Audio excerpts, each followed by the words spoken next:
looking to lead the field the first time here at Daytona International Speedway this season as the green flag flies and we are going racing here at Daytona.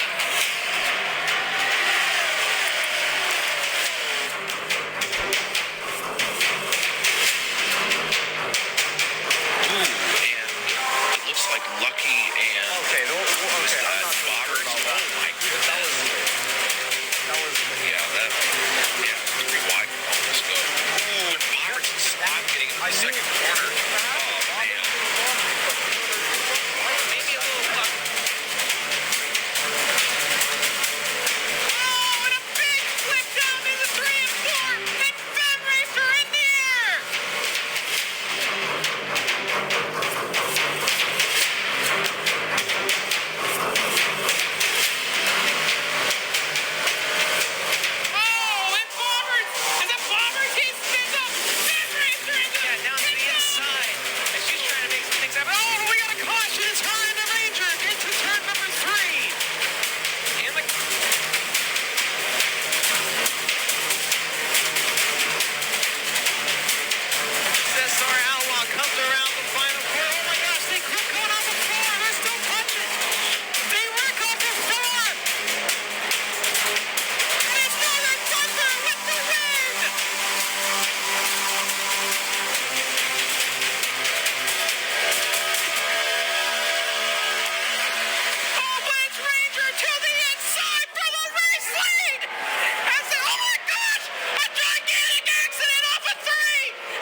NASCAR Cup Series returns November 23rd, Fridays at 6 p.m.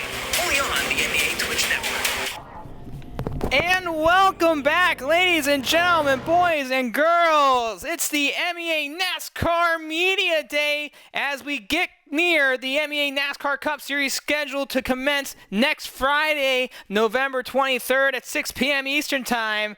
And I am Steve, also known as SSR Mayhem. I got my co-hosts tonight, ESV Boberts, known as Adam, and RZX JjRedz, known as Jared. And we're going to bring you tonight's show, 3 hours of NASCAR MEA chatter.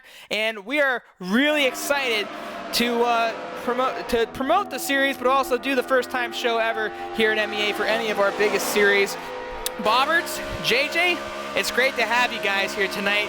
Really looking forward to this show, and I got to ask you guys, the season is near, the hype is around the corner. We got some past champions back in the fight and a big field of cars, and not only that, a gigantic rookie class coming into this series. For those that are also watching, we're going to have practice all night while we do the show. For the drivers, you're going to get onboard views throughout different racetracks of all the drivers, so if you're a driver watching, feel free to jump in and get some of that practice in. We got brand new tunes this season for all the racetracks, and it's going to be an exciting one. And Boberts, you're a 3-time champion in this, but as a fan, it's got to be exciting coming into the season. Without a shadow of a doubt, this has to be the biggest and definitely has the potential of being the best MEA NASCAR season that we've had up to date, and I think I speak on behalf of everybody who signed up that we're all looking forward to the challenge and to the season ahead. And JJ, I gotta ask you as well, coming in for your first time as a veteran nonetheless, you've been here once with us, but as a fan as well, you're coming into pretty uncharted territory, and I gotta ask JJ, the hype of the season, is it getting you excited for what could be possibly a great campaign for yourself going into the new season? I mean, yeah, same thing with Adam, using his same comments. I definitely feel like it's going to be a big series, to say the least. So, yeah, looking forward to contending full time and hopefully see my RZX boys get some experience here. And, yeah, we'll see how it goes. Well, nonetheless, guys, let's get down to the nitty-gritty here. We have a whole slew of things to cover here tonight, and let's see what we got planned. For those that are just tuning in, welcome for the first time ever in MEA. As we're doing an all-night practice along with the show, it's the media day in the NASCAR Cup Series. We're so glad to have everybody here. We're going to try to cover a lot of stuff tonight, but as we get to it, the season expectations, guys, and, you know, for me as a fan of the series, someone that has enjoyed the series for the past 5 years now, where we're going on to our 5th season, is the fact that the competition continues to get tougher every single year. You know, there's a lot of leagues out there that does multiple championships in one season. At MEA, you only got one shot every once a year. And this season, I don't know about you guys, but the expectations for me are really high. I think we're going to see some of the greatest racing here in this season, or in this series, I do apologize, just because of who's in it. There are a lot of big names, a lot of great skilled oval drivers, and I'm going to take that to you, JJ. The expectations of this season, what do you expect from this entire field as the season progresses? Just looking at last season, obviously, we had a lot of unnecessary incidents. I mean, I understand it's NASCAR, it's Florida, it's oval racing, you know, you're going to have that a lot, but I feel like this season in particular is going to give a lot of those who are not used to NASCAR an opportunity to learn and develop with the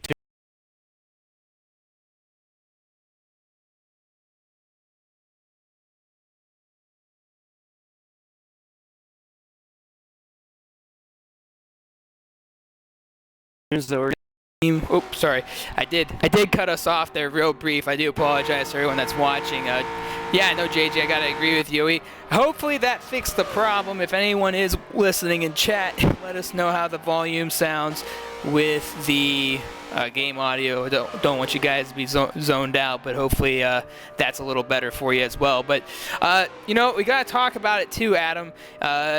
What's your expectations for this season? You know, this season we have a different schedule, different tunes, new members, a lot of new members, a lot of new drivers, I should say.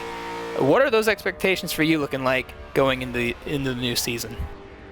Looking at it on two different perspectives. As a personal level, obviously the goal and the aim is there, but as a, you know, MEA platform perspective, I'm just happy to see, you know, we have returning veterans of the series, we have, you know, new drivers, newcomers, people who've never raced in MEA before here, competing in what is arguably, if not our biggest, you know, MEA's biggest, you know, racing series throughout its entire year. So it's great that we've got so many people who have signed up. It's great, as I said, to see so many different people from different backgrounds, and I'm just looking forward to race day to see what's what. And, you know, I got to say the same thing. Like I said, it's going to be a really interesting season. A lot of really good drivers have returned. You know, we got some former veterans in the series, yourself included, Boberts. And I see a bunch of names on this roster: RZM Sean, AMS Design, Solar Cozmoz, Kartracer, just a bunch of new names, but names that, at least in the NASCAR profession here on Forza Motorsports, are also known and entering the series. And it's going to be really interesting to watch. And, you know, I tell you, that rookie class, and I'm sure you guys can say the same, it's a big rookie class. Like, this isn't your typical, we got 10 new members. We got about like 20 to 22 drivers or somewhere in there that, you know, are competing for the first time this season. Adam? Yeah, I mean, as you said, you know, a lot of the grid, or half the grid at least maybe, is of rookie NASCAR drivers who have obviously not competed in MEA. So obviously a lot of those names, or some of those names, have competed in previous other championships. You know, most noticeably maybe, you know, RZM Sean being the recent MEA RSR Cup champion and GT champion this season, and obviously Design himself running in the GT series himself. So it's a fascinating fact that we've got, you know, all these drivers competing and wanting to compete in a completely different area. It's just something they've never done before. You know, I gotta agree with that. I mean, I'm gonna run down the list of just new drivers here, and for anyone that's just tuning in, we got a lot of them. It's Missile Vision, RZX Ultra, FSM Gray, Flagg, RZX Halo, RZX Bless, Deedspemon, RZX Cam, RZX is really bringing a lot to the table, and we know we got that ownership right inside this party right now. But ARC Samuel, Solar Cozmoz, Roxman1, JDMCulture, SMX Savitar, U5A MVP, RZX Nix, Chase Elliott, 367, Kartracer, Flying Rosie, which I know you know very well, AMS Design, LGT Husky, BMS Boost 55, TNR Horizon, RZM Sean, SWR Obvious, RZX Grimmer, though he doesn't drive for RZX, that's the gamer tag he falls under. TNR Bryant, same thing, falls under a different gamer tag. EXR Lucky, DOR Rouge, BMS Aerovin, I do apologize, I know that's one of our Brazilian drivers this season, and Cactus Man C1, all rookies in the series. I mean, this is a huge rookie class, and talking about previous rookies, JJ, you were one last year, but you were one that everyone eyed on, and you see this list of rookies this season, it's way different, ain't it? Yeah, you know, racing with some of these guys that obviously they're into this endurance style kind of racing on this game. But yeah, it's going to be quite fun and very interesting seeing, you know, guys like Sean and Design hop in a NASCAR and run how many laps around Daytona, Homestead, all these other tracks that they're not used to racing. But yeah, that's pretty much it. Well, let's talk about some of these rookies because, like I said, we have such a huge amount of them. We might as well talk about, and you know, I want to talk to you, JJ, first about some of these rookies that run for your race team. I mean, we got quite a bit of guys in this mix. We got Ultra, we got Halo, we got Bless. These are all RZX members, ladies and gentlemen. We got Nix, we got Cam. I know Grimmer's not on the team. But yeah, you got about like 5 drivers from your own race team coming in and competing for the first time ever here at MEA. What are those expectations from you as an owner? I know you're also competing. I know you're also representing this season, but that's gotta excite you. You got your drivers coming in, looking to compete. What are your expectations for some of those rookies that come from your camp? I mean, my expectations for obviously this is their first season, full time. Hopefully, obviously, I hope that they make at least most of the races, but my expectations are surprisingly not that very high for them.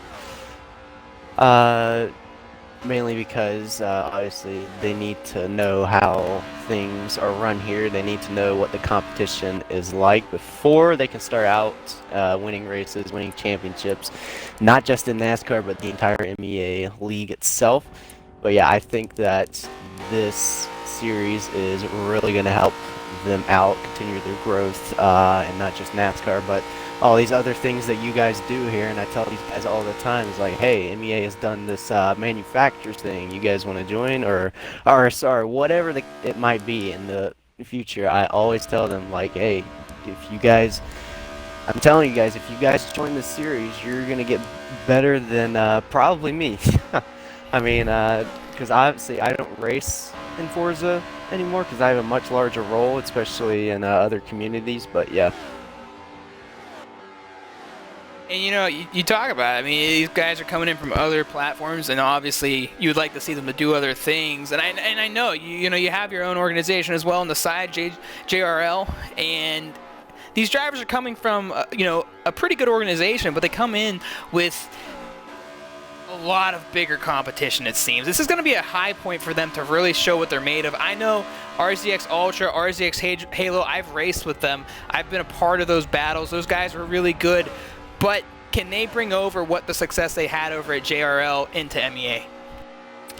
I definitely feel like they can.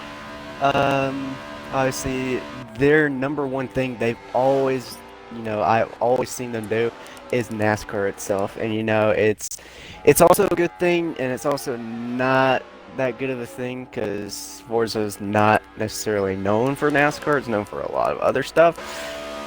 But yeah, I feel like this is opportunity to get not just myself, but the entire team organization that I own, a chance to get out there in the public, get a chance to get the audience to seeing how these guys are progressing week after week with the NASCAR and the GTs, whatever it might be. And that's, yep. Well, we're really excited to see those guys come in. And Boberts, I got to ask you, there's some rookies in this field that definitely have caught your attention. I know we're going to be talking more about this later into the show, but we got plenty of time to talk about these rookies right now. I mean, you know Flying Rosie, Boberts, and I know that we were talking about him before today, and you think that he's going to have a lot of high expectations coming in, being a factor of the series. What makes Rosie one of those rookies that you can say, hey, this might be a Rookie of the Season award winner right there, because MEA is going to start giving those out in all their series. What do you see in Flying Rosie? I mean, simply, obviously, and I mean, this is his first full MEA series that he's going to participate in, so it's going to be interesting to see what he can do. But I mean, the simple reasons is that he has competed in both the MEA Indy and Daytona 500, of which he can run well. On an oval aspect, obviously, then it's just performing that on a weekly basis rather than as a one-off race. But I think as well, obviously, with coming from his F1 experience that he has obviously on road courses. So, I mean, yeah, it's completely different machinery. It's a completely different game. You don't know. It'll be a completely different thing altogether. But I think he'll adapt to it. I think he'll show, maybe specifically more on the road courses at least, as to why he could potentially even be a dark horse for this series. And you just talked about adapting. And one of the things that are going to really help the rookies this season come into MEA NASCAR is the fact that the tunes are all different this year. There's no unfair advantage. Nobody's been on these tunes from previous seasons. This is a new tune. Not only is this a new tune, this whole setup, right, for everyone that's listening in the past, MEA has typically had one tune or two tunes to separate from road courses to ovals. In the past, we had the CWD tune back in Season 1. Ever since there, we kind of floated around between Inc., now Shoya, who's been producing tunes for us the last couple of years. And now this year, Shoya has come out with 3 different tunes for all 3 oval tracks. And then on top of that, Vanquish has stepped up to create the road course tune for the 3 road courses that are coming up. I gotta ask you, Adam, because you have so much experience in competing, whether it was Forza F1, the advantage that these drivers previously had, it's no longer there. You have the skill, but now you have to refigure everything out again. Without a shadow of a doubt, yeah. I mean, everyone is coming to this series on a blank playing field. Everyone's going to have to, as you said, adapt to these tunes. Each individual tunes. So for Daytona, for Homestead, for Indy, and then obviously the brand new road course tune itself. It resets the field. You're gonna have to get used to it in the practices in between each weeks, and essentially take it from there. So everyone's in the same boat, in the same playing field, and it's just a case on who can, get used to these tunes, at a quicker rate, and be more stable than the competitors. And you're right about that. I mean, I think what we're going to see this season is a completely different atmosphere. We know that these things are all set up differently, but with the way that the field is at this current moment, I'm seeing a lot of possible faces that we should keep an eye on. And one of those rookies, and I know you're going to want to talk about Sean and design, but one of those other rookies that I'm really looking forward to seeing compete this season, and this driver came in for a couple races, that's why he's eligible this season as a rookie, Solar Cozmoz. And I know not everybody knows who Solar Cozmoz is, but I do. I've raced with him a handful of times in a couple other lower series, and the guy is a massive talent. He's a very good oval racer. He's not a bad, he's actually a pretty good road course racer. If you asked him, he'll say the completely opposite thing. But this guy can drive, and I'm telling you right now, if he's going to be as successful as he can be on these ovals, he can also be a big threat later in the series if he can produce those results. Just like, we talk about you, Adam.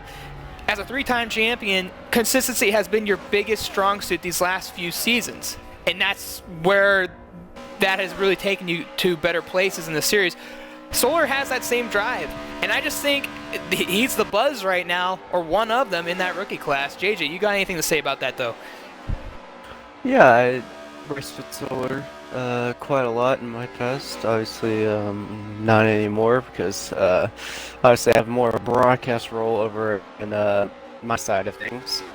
But it's very cool to watch Solar, just come out of nowhere and really put his name out in all of these lower series. But this one being in particular is going to be a big eyeball for some of these drivers. So yeah, if you guys are watching, make sure you watch out for Solar Cozmoz in your rearview mirror. And another driver in the mix of the rookie class, and I'm going to let it go to Boberts here because you've had a lot of experience competing with Sean, but RZM Sean, and again, we'll get to these guys later as well in the show. You know he's very talented on the road courses. He's a GT guy, he's a prototype guy, definitely very talented, very strong, drives for Rise Motorsports, one of the best teams in Forza, but the one thing that he comes in and he lacks is that oval experience. Some people think it's just an oval. I disagree, and I know you disagree.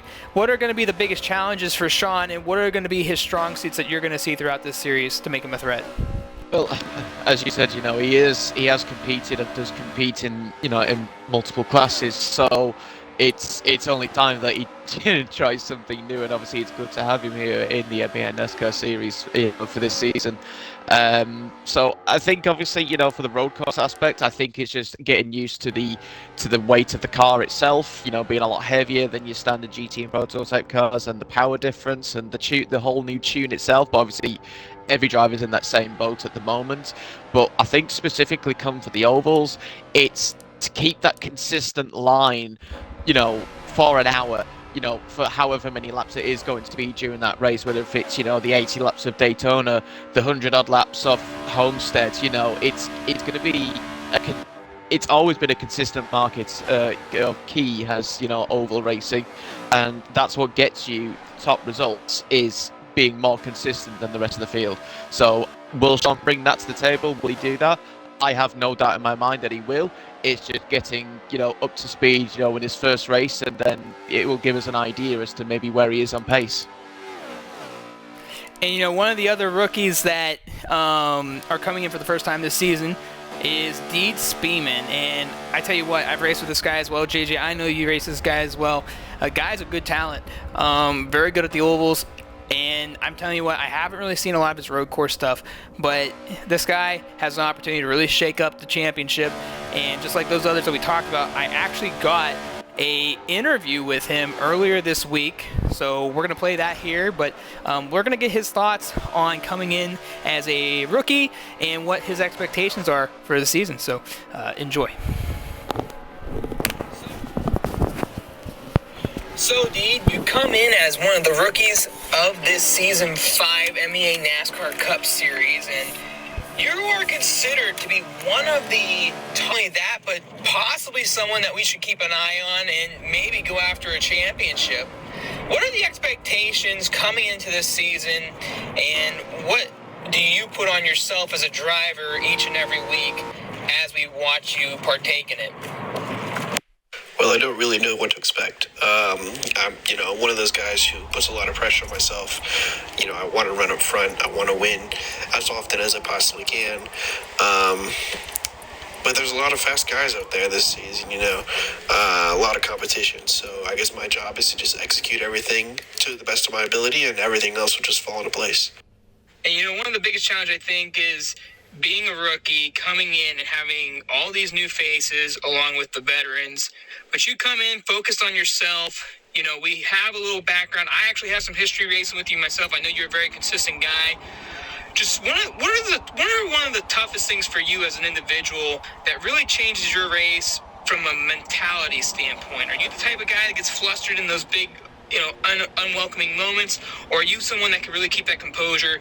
And is that something that you can use to your advantage as the series go on? No, I don't really let pressure get to me. I know what I got to do when I'm leading the pack. When I'm up front, I just got to keep everyone behind me, do whatever I can to stay up there. And when I'm not leading, I don't get pressured either, because it's really only one lap that matters. So at the end of the day, it just comes down to execution and making sure I hit my marks. And at which track do you have the most confidence going to and thinking that you can make a really big impact at? Or is every track to you a place you think you can make an impact and really make a name for yourself in this series? Daytona Oval is a pretty big one. You know, I haven't really won at the Daytona Oval, but I've been close a lot of times. When I'm with the right person, we're in the right setup, I can definitely get us up to the front. Indy Oval's another one. I do some pretty good driving around there. It's a tough track, but I've had a lot of good finishes there. And even the Daytona Road Course is my personal favorite track. I feel really confident there. So those are a couple that I could hope I get a win there. We'll just have to see how the season goes, you know? And, you know, Daytona is that one track that some people think is a gamble race, but in reality, though the Forza physics aren't, fantastic by any means, there's still ways to get around that racetrack and be very quick. The tandeming can be one of the biggest factors in this race. There's 2 races on the schedule. Finding that partner seems to be, the hard part at Daytona. And I tell you what, we've seen some pretty crazy stuff in MEA, but recently, these last couple of years, that tandeming, if you can master it, it's tough to beat, especially with the right 2 people. What do you say about that one? Yeah, I definitely agree. Finding someone who's willing to work with you in tandem is definitely difficult, especially if they don't know what they're doing. It makes it a lot harder, when you're trying to pass people, and you got to hope that they don't betray you at the end. But it is definitely one of the key factors in this race, or in the upcoming race, I should say. Daytona is definitely a huge gamble, and tandeming itself is a huge gamble. But if you don't take gambles, you don't win races. And with that, obviously, if you can do well at Daytona, where some of the other drivers might have mishaps along the way, it could be a great opportunity to really gain some points, especially with it twice on the schedule. Just switching gears just a little bit. With the road course races, there's only a few of them this series, COTA being the most newest one to the MEA schedule. We've removed one as we wanted to be a little bit more oval-based this season. How strong do you feel as a road course racer? Where do you think your strengths are with that? And what are some of the challenges for you when we get to that part of the schedule? At road courses, I kind of just run the best I can. Some days are good, some days aren't the best. I am pretty good defensively, though. I can hold people off pretty well. So, if someone's coming up behind me, I'm not going to let them go easily. I'm going to make sure I put up a good fight. And we're looking forward to definitely seeing how you perform this season. With that said, where do you feel like you're going to stack up by the end of the season? Obviously, every driver wants to win a championship. What's your goal, and where do you see yourself? Well, main priority is definitely winning a championship. But I think it's too early to tell, A lot of competition this year, a lot of fast people. So, like I said earlier, I just got to make sure I hit my marks, do what I got to do to get as many points as possible, finish as best as I can. And we'll just have to see how the season plays out. And as always, everybody wants that championship, but I wanted to say thank you for taking the time out of your day, and we wish you nothing but the best of luck through the series. Hopefully, we'll see you a few times in the broadcast booth after some of these races, and we wish you nothing but the best. Good luck to you out there this season. Of course. Thank you for having me. And that was Deedspemon earlier this week having that interview. We really appreciate him taking the time out of his week to give us a little bit of an interview there. And what do you guys take from that interview? He's a rookie coming in, seems very calm, very collective. Sometimes people come into something new, they got a little bit of a rattle, a little shake, a little nervousness. This guy's coming in fresh, but seems to have the confidence to contend for a championship, or would like to. How do you guys partake what he was talking to about all that? Yeah, I mean, I know Deedspemon obviously did, sign up last season. It was a shame that he couldn't make a lot of the races, or any. In fact, I think he only made a couple. But I think he does. It sounds like he's full of confidence. He is a rookie. Yeah, well, technically he's a rookie. Actually, yeah, you're right, because he didn't do a race. So, but yes, sorry, as I was saying, it definitely sounds like he is full of confidence. It sounds like he's ready for the challenge. And yeah, just be interesting to see what he brings to the table. Yeah, pretty much that, really. I just think it's a great addition. And JJ, you heard him in there. He seems to be really confident at these ovals, and you've known him a little better than I do. What is some of Deedspemon's strongest points as a driver? What makes him successful at what he does? I mean, leading to your point before his interview played there, obviously he is a very good oval racer. Still needs to work on that road course mentality. But yeah, I feel like all the other rookies for this series who are not used to this kind of racing, it's going to be a very good opportunity, like Deedspemon. and SWR and all these other rookies that are trying to compete for a title. And, you know, I'm watching, you know, I sit here watching these drivers right now on screen. I'm trying to get the different camera angles. And, you know, what do you guys see here? We see COTA. We see a brand new, first time ever road course experience in the MEA NASCAR Cup Series. Adam, I know you know a little bit about the road course racing, but I got to ask you, what's this track going to bring to the season as you watch a lot of these new drivers come in and take a little swing at it, including yourself? It obviously, like I said, yeah, it's a new track to the season, to the series itself. I'm hoping it will bring us a lot of action, just like, you know, our regulars of Watkins Glen and Sonoma, you know, bring, you know, every season for us. So that's, you know, that's the hope. Obviously, we'll see as we get to COTA, you know, later in the season. But it's a fantastic track to drive. You know, you've got the sweeping S section to begin with. You've got the long straight in the middle. And then obviously you've got the tight twisty section at the end, so it's you've got a bit of everything here, so it'll play to probably every driver's strengths and weaknesses, and like I said, that's what will hopefully make the racing very close.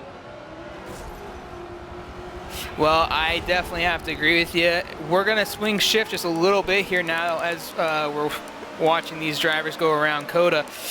We're going to get to the veteran statistics here. You know, we got 4 veterans from all 4 seasons, and some people think, well, why can't we talk about some of the other drivers? The reason why is these 4 particular drivers have had the best success in the NASCAR Cup Series since season 1. If you are in the Discord or you're part of the MEA Discord, we're going to show you those stats right now, and then we're going to talk about it real quick here. So they are going in now, and we're going to go down the list here, and we got about 15 minutes until we have those interviews with some of the drivers. But we're going to start with ESV Boberts, ladies and gentlemen, and Boberts is a three-time NASCAR champion here in the MEA NASCAR Cup Series. He has 9 total wins in 4 seasons. He has 31 top 5 finishes with 36 top 10s to follow. His championships consist of 2020, 2021, and 2022. So every season since season 2, he's been able to, you know, secure his championship. His all-time wins in the ovals is a big whopping 0. Has not had much success on the oval circuits, hoping to possibly change that around this season. And he's ran 3 seasons in the Chevrolet, 1 in the Toyota. With the all-time wins at tracks, and the reason why it's specifically on the road courses is that's where all his success has been. He has 5 wins at Watkins Glen, 2 at Sonoma, and 2 at Daytona Road Circuit. Has not won at the Indy GP, and has not won at Road Atlanta, or I'm sorry, Road America, and will have an opportunity this season to take COTA as part of his list. But his best season was season 3. He finished with 3 wins, 9 top 5s, and 9 top 10s, and was the champion. Boberts, gotta talk to you here. Those stats can be scary when you look at it from one point of view, but the success hasn't been so much on the wins. It's been about what you've been able to do consecutively on the track. In the last 3 seasons, outside of that first one, though you did finish runner-up in season 1 behind Miss Katie Cat, where has your success lied? And how have you been so composed, especially at some of these oval tracks where you're not a wheel driver, you're sitting there on the thumbstick and trying to make it happen? Where does that success come from, and how tough is this season going to be for you? Well, this season, without a shadow of a doubt, is going to be the toughest season yet, for many different reasons. The fact, obviously, we've got a lot more drivers, a lot more new drivers, a lot of, obviously, returning drivers, as we've touched on already. But also, you know, especially like the returning veterans, and obviously including Miss Katie Cat, obviously our season 1 champion. So, you know, the fact that she's here to do a full season is not only great to see for, you know, for all of us here at MEA, but as a driver perspective, you know, she's, you know, in my eyes, to be a champion, you have to beat the champion. And I've never really, in my own personal aspect, had a chance on doing that for her own personal reasons, on not being able to make the season, or at least every race. So this season is going to be, you know, great to be against her for that aspect. But like I said, there's so many other people. The list is that long. You could name nearly every driver who could, you know, who has a shot at doing well this series, but obviously onto your other question, you know, being for the oval aspect, it has been difficult, but the consistency has always been there, and that's the main thing in this series. It's not necessarily about winning all the races, it's about being there when it matters and getting those top 5 finishes. And, you know, you talked about Katie. We're going to swing shift to her and her stats here. Miss Katie Cat, as she's currently well known, she was formerly known as the Season 1 champion back when she drove for Slapshift Racing as SSR Katie. But Miss Katie Cat comes in 4 seasons as well, except, 3 seasons. She did not compete in Season 2. She's had dampered in with Season 3. Obviously, we saw her a little bit last year, but for the first time in 4 years, she's coming back to compete for a championship. And not only that, she's fired up and she's ready to go. And we've all heard it if you've talked to her and know her. She's got 9 wins, tied for the all-time win list with Boberts. She has 16 top 5s, 18 top 10s, was the champion back in 2018, 2019 for Season 1. Her most single season wins was 7, and I do believe I missed Boberts' on that. His was 3. But she has 6 oval wins, 3 road course wins, and she has all her road course wins on individual tracks, 1 at Watkins Glen, 1 at Road America, 1 at Indianapolis GP, which she won last year. Her oval wins show 3 at Homestead, 2 at Indianapolis, and 1 at Daytona. She's ran all her previous seasons in the Chevy. However, this season she's driving a Toyota. Her best finish overall was in Season 1, 7 wins, 8 top 5s, 9 top 10s, and was the season champion. I know that some of the people wanted to see this matchup back in Season 3 after not getting to see it to fruition, and I know that you just said it yourself. You want to be the champion, but you want to beat the champion. This year is the opportunity for both of you to do that against one another, but there's such a strong field, it's going to be really tough to see how this plays out. But Katie comes in with some good stats, though she hasn't ran a full-time schedule in nearly 4 years. What's the expectation for Katie? I mean, she's coming in fired up. I don't think I've ever seen her talk so much, and we've talked quite a bit these last few weeks. She's amped and she's ready to go. I'm going to go back to you on this, Adam. What do you see in Miss Katie Cat this season that's been different since Season 1, and what's your expectations of her as she performs this season? Well, obviously, you know, when you go off last season, and obviously, as you said, you're coming into this season, she's stronger. I mean, she'll take the encouragement from her first season as to how dominant she was and the pace that she had. But yeah, she'll take that on board, and then obviously her consistency last season, which was very, very good from the races, you know, most of the season that she could do and did race. So yeah, she'll take us on board. She'll have she's, you know, I think got a better mentality. She's strong, like I said, stronger just overall. So we all expect big things from Katie this year, and I think she does obviously for herself as well. She's got her goal. So it's a case on, can she keep that consistency, which is the key thing on this, to, you know, challenge and, you know, take a title back again. And very well said. We're going to move on to LMP Amoeba, who we will get to talk to later today as well. LMP Amoeba, ladies and gentlemen, he's been here for 3 seasons. The only season he has not performed in was Season 1, the year Katie had won the championship. However, Amoeba comes in with 3 seasons already in the books, 4 wins in total, 17 top 5s and 23 top 10s. The most single season wins he's had is 3. He's had 3 oval wins, 1 road course win. His road course win falls at Sonoma. His oval wins are at Daytona, Homestead, and Indianapolis. His best season was his first season back in Season 2 of 2020, where he finished second overall. He was runner-up to yours truly, ESV Boberts, and had 3 wins, 6 top 5s, and 8 top 10s around the season. I gotta ask you again, Boberts and JJ, you're gonna get to follow up this question. Amoeba has been there the last 3 seasons. His worst overall finish was back in Season 3, where he finished 4th overall in the championship. I believe he had no wins that season. However, he picked up a victory last season, 3 his first season here, and we all know how hungry he is to get an MEA NASCAR Cup championship. What's your thoughts on Amoeba coming forward? We're going to start with you first, Adam. Amoeba, every season, like he's been taking part, has always been a challenge. He will be a challenger again this season. I have no doubt in my mind that he will contend for wins for top 5s every single week. Doesn't matter if it's an oval or if it's a road course. He's also shown that he has the pace that, you know, for every given track. You throw a new track at it, he will perform and he will turn up. Amoeba, what he needs to try and sort out this season is the mistake aspects that he's made, whether if it was from the wrong strategy call, obviously sometimes he was caught up in the wrong place at the wrong time. It was, those were unfortunate, but I think, like I said, yeah, the main things were, and one aspect that stuck out in my head was at Indianapolis, where he was leading and was leading comfortably. We had a caution and he pit at the wrong time, and that cost him dearly, and he couldn't recover from all those places that he had to then gain back from being at the back of the grid. So I think, his pace is there, his consistency 99% of the time is also there. It's just that decision making where he needs to, think, right, what do I need to do here? Do I need to do this? Do I need to do this? The best thing you could even just do is just match the people that are around you, and then just see where you end up, because then you're not losing maybe as much. You're taking a gamble by doing something different. Sometimes it works, sometimes it doesn't. But that's where he's fallen.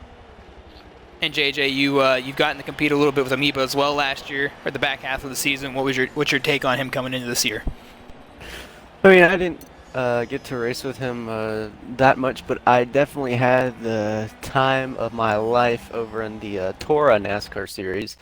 Ran a few races. Obviously, it was a short season over in TORA, but got a chance to race with him and a few other drivers. But looking at those oval races that we have on the schedule, I think he's going to be pretty good. He's going to be one of those drivers to watch out for. I was lucky enough to take home the championship finale win at Homestead, and obviously I'm not trying to boast as much as I can, but yeah, Amoeba's a really good road course racer and a good oval racer. I saw him absolutely destroy the field at Road Atlanta in that race. But yeah, just adding on to what Boberts said, it's going to be a bit of a challenge for him trying to move past those mistakes that he has constantly made over the past few seasons. But yeah, I feel like this season's going to really help him out, and looking forward to seeing what he has to offer. And real quick here for my input on, I agree with both of you. I think Amoeba's a great talent, always has been, always been a competitor, always a championship caliber driver when he comes into the series. It's just the one thing he has yet to feed. I know this is the series that he would like to win the most. And, he does make very interesting calls sometimes. He likes to have that different pitch strategy. So I think if he could clean up a few things this season, he's definitely going to be obviously in the fight, but an opportunity to win a championship. So we'll definitely be keeping an eye on him as well. And the other veteran in the group, right before we get to our interviews here, VNX Shoya, ladies and gentlemen. He has been here for 4 seasons as well. He has 1 win all time, 7 top 5s, 17 top 10s. He's been in the Ford for 3 seasons, the Chevy in 1. His only win on the oval was the Indianapolis Oval a couple seasons ago. He has no road course wins, and last season actually was his best result. He finished 4th overall in the championship and had a final result of 0 wins, 3 top 5s, and 6 top 10s. Going to just Boberts on this one, Adam. Shoya has always shown potential on the racetrack. That is without a doubt the truth. But I think the fact with Shoya is sometimes he's gotten into his head, and sometimes he's just been in the wrong place at the wrong time. I think this season he's also very fired up. He wants a championship. He wants to prove to a lot of people, yo, I can drive. I belong. And I know you've competed with him a lot. Take us and give us some of your thoughts here real quick on what you expect of Shoya this season that we have not seen the past 4 seasons. Well, obviously Shoya is a returning veteran. As you've said beforehand, this will be his 5th full-time series going into the MEA NASCAR Cup Series. So I think he's going to be more hungry than ever. But I think, as you mentioned, obviously, being getting inside his own head, he's got to again get, like, as I sort of mentioned about Katie a little bit, get that mentality in. Just cut out those mistakes. And if something happens, you just got to think, right, well, this has happened. I've just got to get over it now and move on to the next lap, the next corner, or even the next race after. If you keep having those thoughts in your head, that's where these issues will keep coming up and keep arising, and that's why maybe Shoya hasn't got the results that from what he's deserved or he'd have expected of himself. So, like I said, I definitely think he'll be more hungry this year more than ever. I expect him to get better results. as in, more consistent results and fight for that championship a bit more.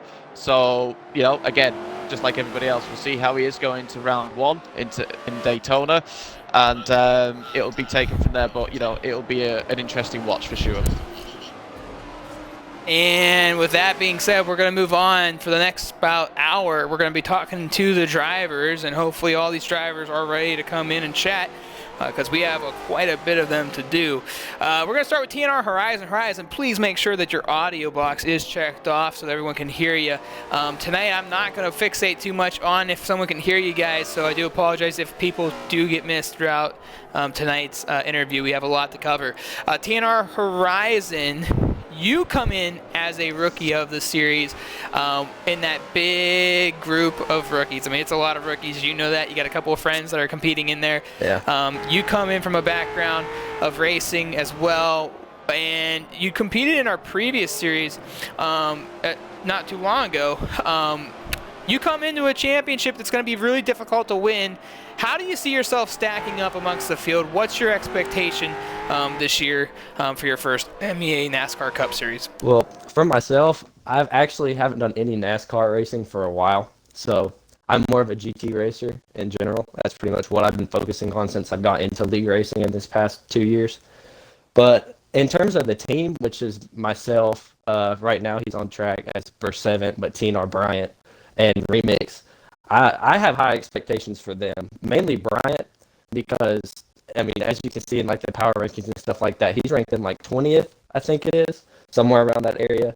He is going to be a contender pretty much anywhere you go. And I'm excited to see how he stacks up against everybody else in the series that's like a veteran of it. Some of the people you mentioned, like Katie and all them, Boberts, people that have been at the front of this series. I think Brian will definitely be somebody who's going to be up there. Just to give a shout out to him. Because myself, I think I could be fighting for top 20. I definitely want to be in that A lobby range. I don't think I should be in the B lobby range, as a just personal goal. But I'm not expecting to be up there winning races, fighting for top 10s, fighting for top 5s every single race. I mean, that's just unrealistic, especially with some of the competition in here. I mean, it's insane. I mean, you can name any name in the top 20 and, they could be up there fighting for the top 5, And, Horizon, we're really looking forward to having you this season. I know there's not much to look back on from you as a competitor within a NASCAR series itself, but we've seen you around once, and I know that a couple other drivers know you very well. So we look forward to seeing you this season. Hopefully we'll get to talk to you a couple of times. I know that you don't feel like that's possible right now, but we hope to see you. Good luck to you this year on your first time here in the series, and hopefully you can come out with a really good result at the end of the season. Yeah, thanks, man. That was TNR Horizon, ladies and gentlemen, tuning in with us. We're going to switch again. And once again, for everyone that's watching that is going to be one of the drivers coming in, please make sure your audio is checked off. Horizon's was, but we just want to make sure.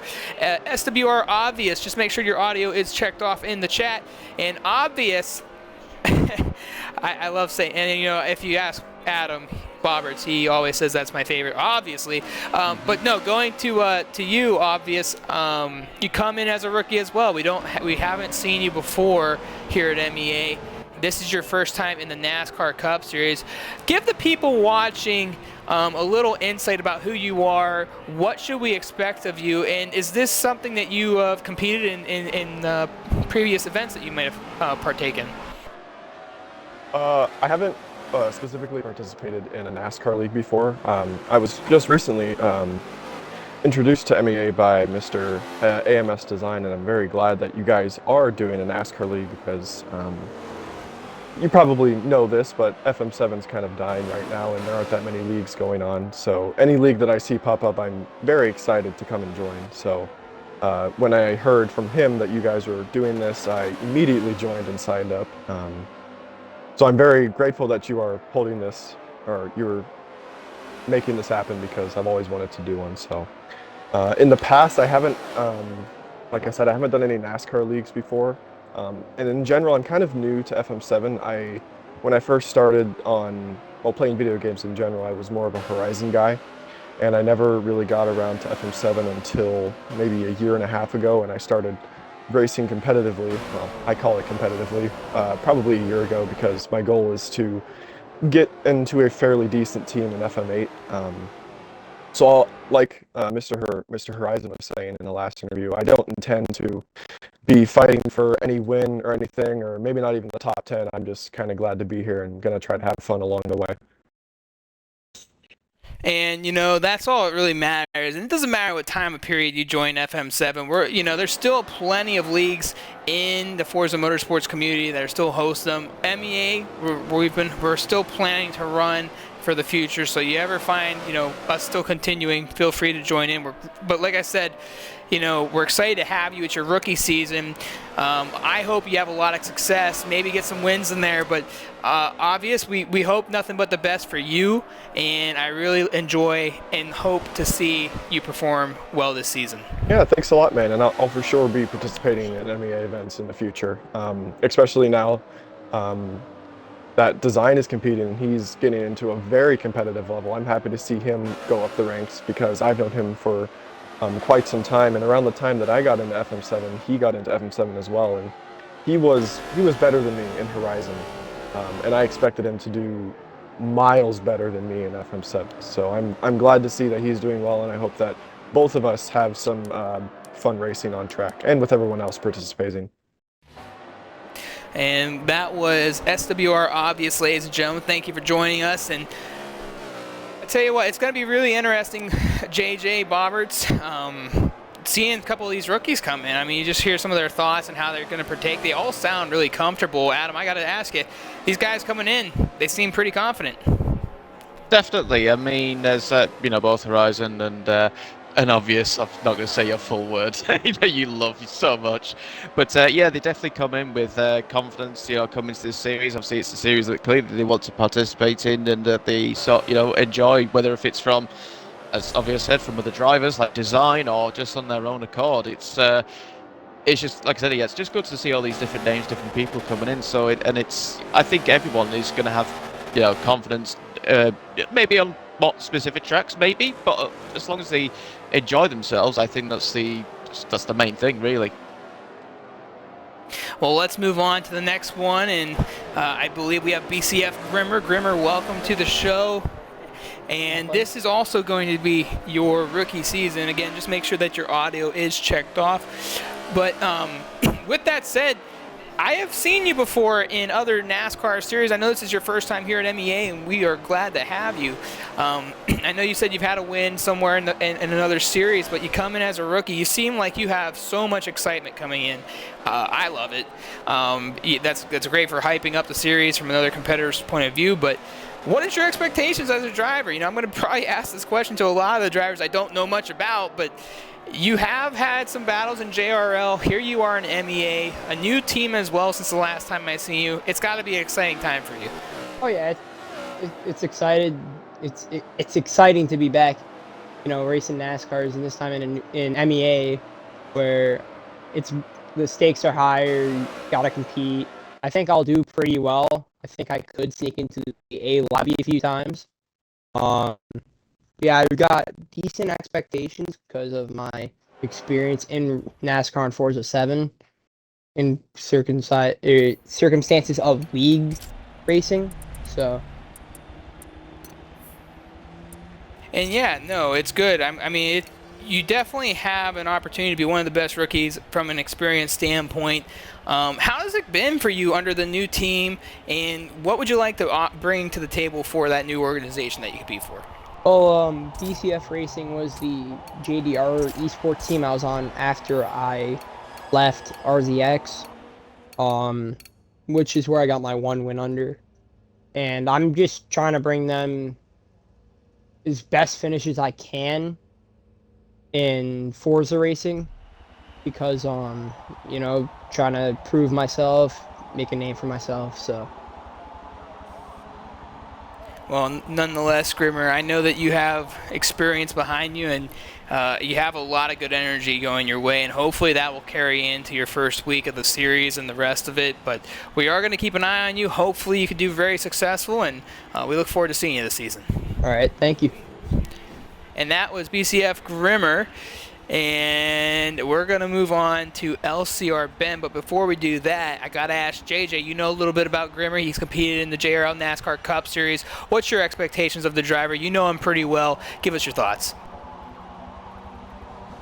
I mean, just looking at his background, obviously there was a time where we eventually picked him up, mainly because I wanted to try to basically observe his talents and what he has for not just in Forza but in other games that we do compete in. But yeah, that's what basically, you know, the RZX team is. We're a bunch of young, not too young drivers, but we're just trying to get our name out there, trying to show what I've learned so far from starting the team, competing in leagues, and to pass it on to other drivers who eventually hopefully make their way to the top of the charts in the next game or even in this game. But obviously we decision to let Grimmer go is not something we really want to talk about, but yeah, it was a pretty fun time when he was with us. But yeah, I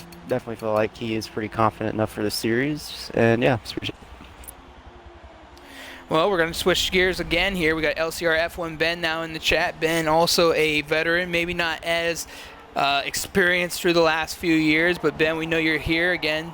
I know everyone on the stream is going to hate hearing this, but make sure your audio's on. Anyways, Ben, you come in, and you know you've competed in MEA since the very beginning. Well, I should say the NASCAR Cup Series, because the NASCAR Cup Series was technically the third series of its time, but you know, you come in, you've competed at a time where we had multiple lobbies, and it looks like we're going to have that again.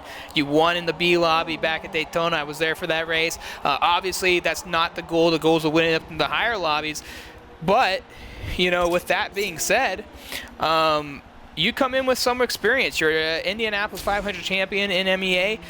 You have a background in oval racing. You know, and you talked about how excited you were coming into the season. Give us a little bit of insight on why you're so excited coming back, and you know, obviously your expectations. But what's the vibe for you? It seems to be really good.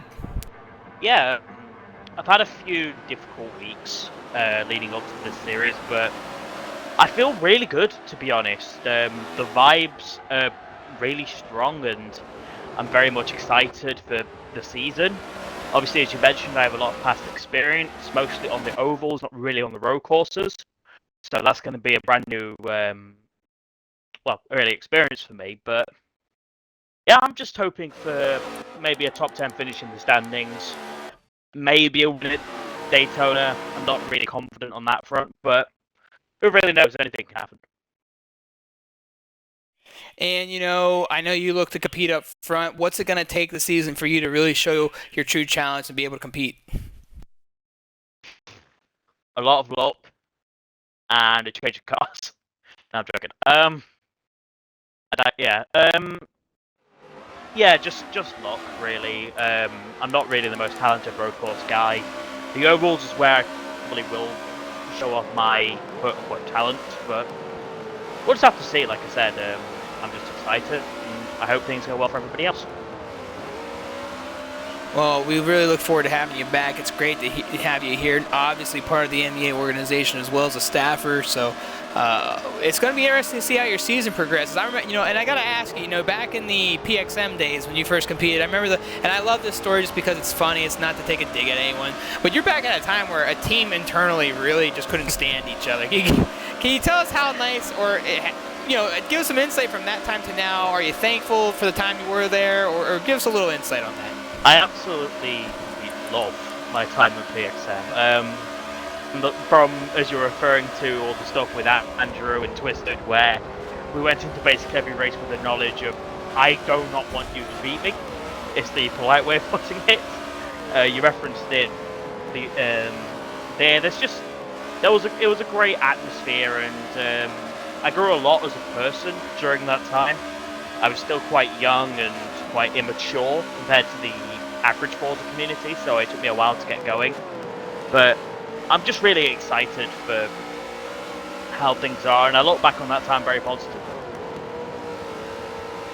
Well, it's great to have you back. I know you're part of MEA history with a lot of good times and a lot of funny moments, but we'll look forward to seeing you as a competitor this season, and hopefully we get to talk to you a few times.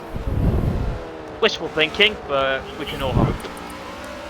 Oh, that you can never say never. Not here in MEA. We've seen a lot of wild stuff in our time, so we'll look forward to it. So anyways, that's LCR F1Ben, ladies and gentlemen, and Boberts. I know that you have some history there with Ben, whether it's on the F1 side, inside MEA.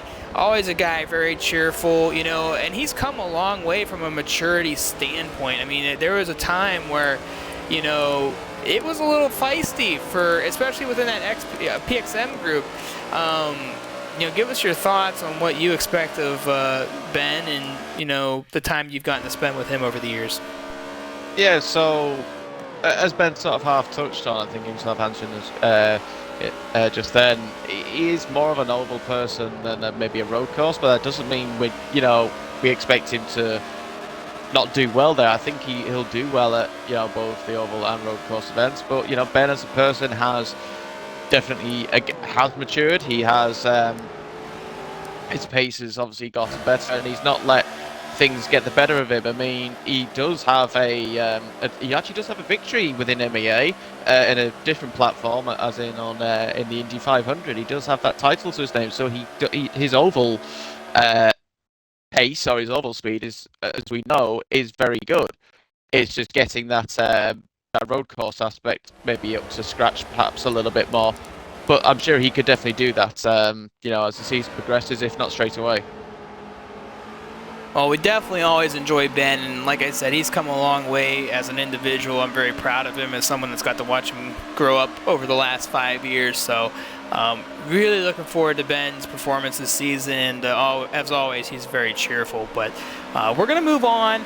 We were supposed to talk to RZX Cam. We are a little bit ahead of schedule, so he still's got plenty of time. I know team owner JjRedz is probably giving him a, hey, yo, where you at, on Discord somewhere. But we're going to move on to DOR Rouge, and I saw Gray as well. Both of you, please make sure your audio is on when we talk to you, but we're going to go to Rouge first. And Rouge, if I remember correctly, and you can correct me if I'm wrong, you've competed in the Daytona 500 in MEA, am I correct?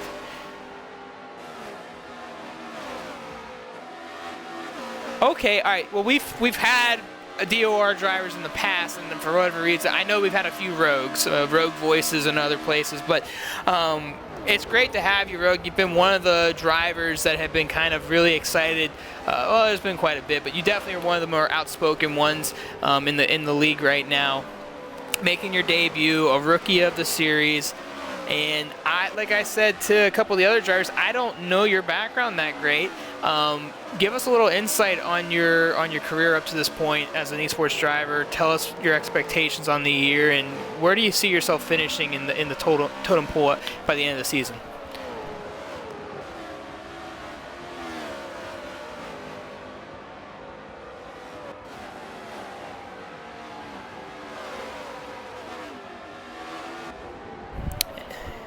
Sounds like we're not getting any audio from Rouge. So this is what we'll do. We're going to get Rouge into the MEA Discord. And Rouge, you know where the MEA, because we're ahead of the game, we got plenty of time. You see where the voice channels are. Go ahead and click on the interviews broadcast booth for me, and we're going to have your answers come through there for us. So go ahead and get in there for me, and we will go ahead. Give me a check 1, 2. I don't hear Rouge yet. Oh, there he is. All right, great. Go ahead, Rouge. You can answer now that we got you on here. You there, Rouge? I joined Delta Online Racing early 2020-ish, and sort of just practice getting to know people, learning the etiquette, and eventually made my debut racing for Delta in the Panthers 1000. And that didn't really go as expected. I was still relatively slow compared to everyone, but I managed to finish the race without any incidents, so that was pretty much my first taste of what Forza has in esports-wise.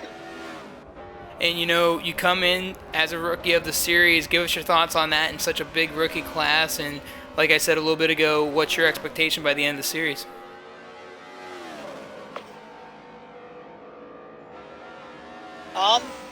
My expectations are really, one, don't get involved in any drama. I don't want drama. I don't want anything like that because I'd rather race clean. And second of all, hopefully compete for top 10s, maybe top 5s, and maybe a win. But as long as I can finish the races cleanly, then I'll be happy pretty much. Well, nonetheless, Rogue, we welcome you to MEA. We're looking really forward to having you in this series. A lot to look forward to. You're very insightful, very excited, so I look forward to seeing you on the racetrack. But thanks for joining us today, and I'm glad we were able to get this in. Because I tell you what, some platforms just don't work, but good thing we got Discord, right?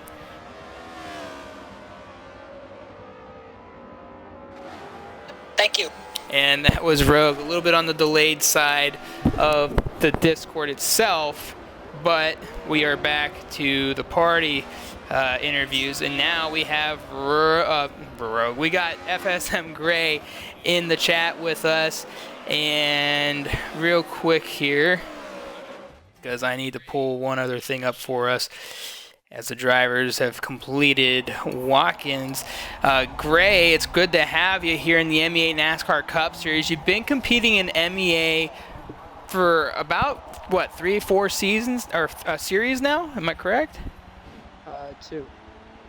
Starting with Two. GT series. I wasn't 100% sure, but I knew you've been competing in MEA for a little while now. So take us through your thoughts coming into the series, your first NASCAR race in MEA. Do you have a background in this type of racing? Give us a little insight on you. Yeah, so I find NASCAR as my number one. Like it's what I watch mostly as of racing and stuff. And I've played tons of NASCAR games. I love playing all types of NASCAR stuff. So I'm really hoping that I'll actually have more success in this series than I have in the GT series or the RSR Cup. And, I think you're one of the first couple that have that type of background with you. Do you see yourself being up front in a lot of these races? Give us your thoughts on that. I know the Forza physics are a lot different than previous NASCAR games, the actual NASCAR games that are created. But Forza actually has a decent platform for them.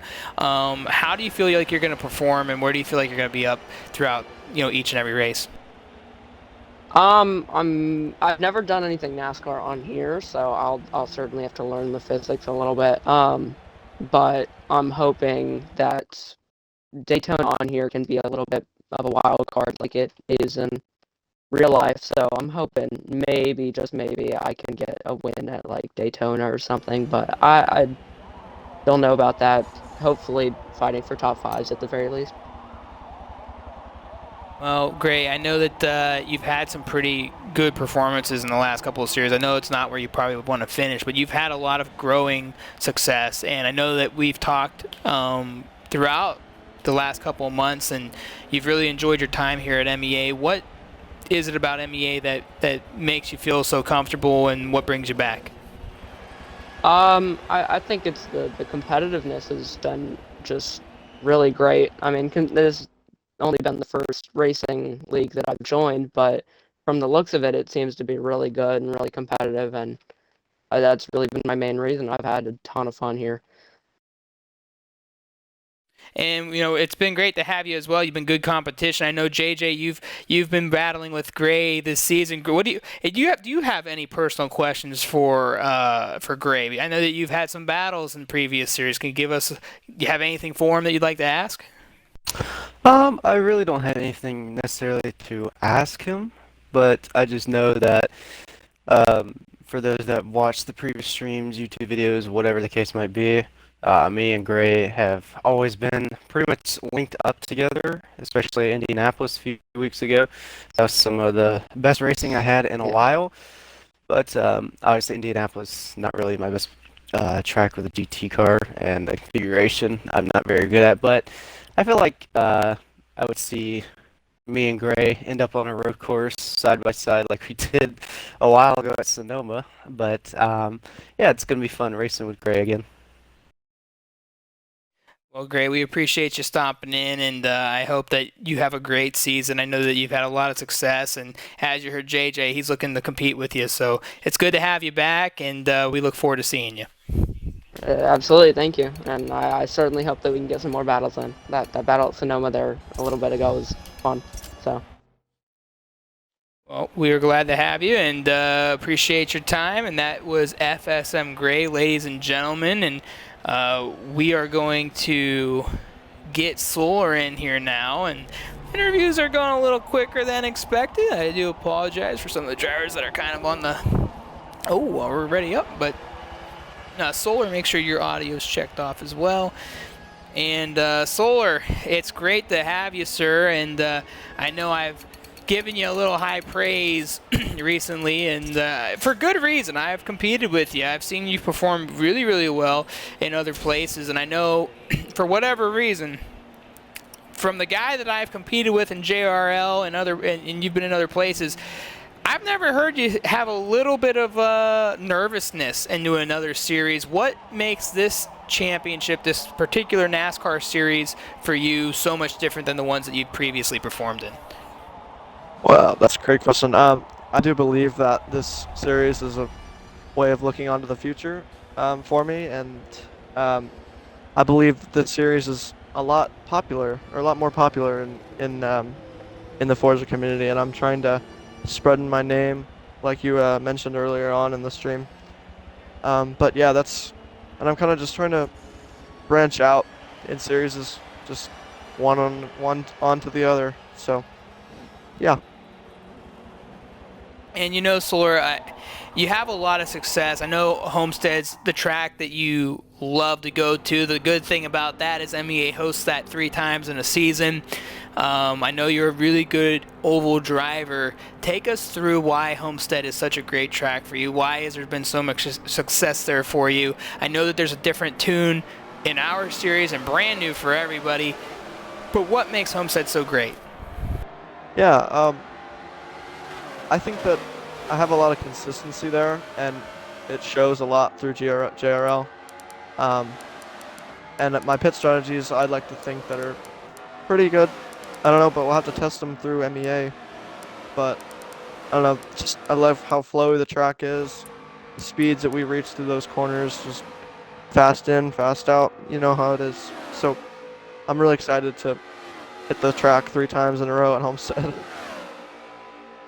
And then obviously the one thing that I know you and I had talked about earlier this week, or maybe last week, you just didn't feel like that the road courses were going to be a great place for you overall. Do you still feel that way? Have you tested out the new tune now that it's been out?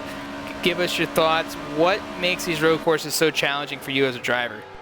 Yeah, so I don't believe, was it last season that I don't know. I think it was last season that I raced, I think 1 or 2 races, and it was that one race at Indy road course. I was like mid-pack, I believe. I did pretty well in qualifying. Obviously, it was a different tune. These tunes are very different from the ones that we used before, and I'm still getting used to it on these while we've been practicing. While you're doing interviews, I'm trying to get used to these road course tunes. I don't know. I'm not getting gravitated to them yet. But I'm working on it, so it's getting there. And you know, that's part of the challenge, right? Getting adjusted to something that you're not used to. How long does it typically take you as a driver to get accustomed to something like that? Personally, I think, I think a full season, honestly, because a full season entails all the tracks that you have to go through, and all the tracks are different in terms of how much G-forces they demand on the tune and all that stuff. So every track is different. So I, in my opinion, it would take a whole season to get used to the tune. In my last question, I have to ask, where do you feel like you're going to finish up? Is a championship in your sights this season? You're one of the rookies, a big rookie class, and obviously some really tough veterans. Where do you see yourself? Yeah, I'd say once in a while, maybe top 5. But I'd say consistent top 10s, and then maybe a miracle top 3. I don't know. But I'm really excited. Well, we're excited to have you. I know that for me, you're one of the hot tickets coming in, and obviously a very tough field, but we really look forward to having you. Hopefully you'll have a really good campaign, and maybe you'll be able to get up there and battle for some wins this season. Obviously, 2 Daytona tracks really can mix it up. I know you're a guy that really knows how to use the draft real well there, and with no restriction on the tandeming, if you find the right partner, you might have some good opportunities there. Can you give us a little bit of a thought on that before I let you go? Yeah, of course. Tandeming and drafting is a big thing at Daytona. Only problem is I don't have a teammate, so I'm going to have to make some friends on the racetrack to help me out at those key tandeming tracks. Well, nonetheless, good luck to you this season, and we look forward to seeing your performance this season. Yeah, thanks. And that was Solar Cozmoz, ladies and gentlemen. And we got a little bit of a gap here, so I'm going to ask you, Boberts, after talking to the last few drivers, what are some takes that you got that really caught your attention from what you heard? Well, obviously just speaking to Solar Cozmoz then, I mean, I actually put Solar as one of my rookies and drivers to watch this season. You know, he did only do 2 races at the back end of last season, but I think he proved that the guy has got the pace, and he's not wrong with saying that, yes, it's going to take time to get to adjust these tunes. It could take the whole season. Everyone's different. But no, I personally think that he is definitely one to watch. And I think I mean, from my own perspective, I think he was being a little modest of himself there, saying about, you know, maybe getting a few top 5s and mainly top 10s. I think this guy could challenge for wins. And I, again, think he could be definitely one to watch, if not a dark horse for this season. And JJ, your thoughts on any of the drivers that we just spoke about so far today? It could be anybody up to this point. What has really, you know, struck to you from these interviews that maybe you're like, wow, okay? I think the big thing that sticks out to me is a while ago you interviewed Obvious Media. His little background with design is he has a pretty good friendship with him. So I could definitely see him moving up through the grid, and yeah, it's something that he and design want to try to improve on in this game. So I kind of impressed about Obvious Media's little interview there. And with that being said, I do believe we have Ranger in here with us, and LMP Ranger Karts as well, or not Karts, Kart. Please make sure your audio is checked off. But Ranger, I know that you're coming in this season, and I know that you're higher up in the power rankings than you might think, but you know, that's why they're called the power rankings, and we know that you might not make the full season. You've had some success in MEA. You also have had some very discomfort in MEA. You know, we could go as far back as, you know, you Outlaw, Dr. Quinn, Amoeba, final turns in Daytona, chaos strikes, and just your hopes of winning that race went down the drain, but you continue to fight back, and here you are in Season 5. What is your drive as a driver? What keeps you moving every single day? You're one of the veterans as well. Give us your thoughts on that.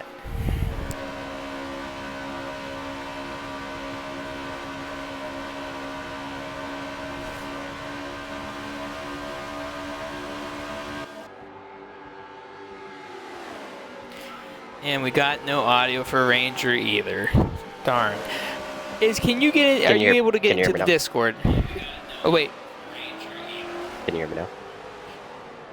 No, it's not coming through. Let's get you in the Discord real quick. We'll get you through there.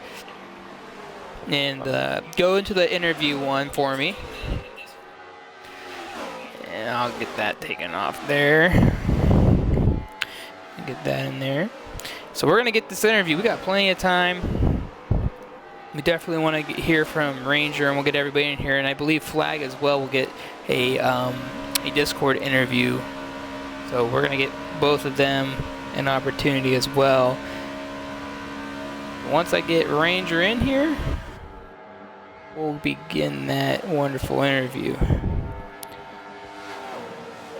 And I know, Boberts, you remember that race back when Ranger and them all flew through. You were back there in the mid-pack and somehow got through that. Take us through those moments while we wait for Ranger to get in. Yeah, I remember I was I think I was 9th behind Northern at that particular point, and we were nowhere. We just thought, well, that was it. We just settled for the positions that we were in. Then, yeah, we saw that the big wreck up front, and we couldn't believe our luck. Obviously, you know, it was unfortunate for Ranger, for Quinn, for everybody up towards the front. The Outlaw was involved in that as well. Good old Outlaw. So it was an unfortunate event for those at the front, but obviously those in the midfield and to the back definitely benefited. So it was, you got the tale of two ends there. You had the joy and the happiness to the anger and the sadness, depending on who the person was. And I remember that race clearly because it's considered one of the craziest commentary moments of my career. So, but we got Ranger in the Discord. Ranger, now that we got you back, can you hear me okay? I can hear you fine.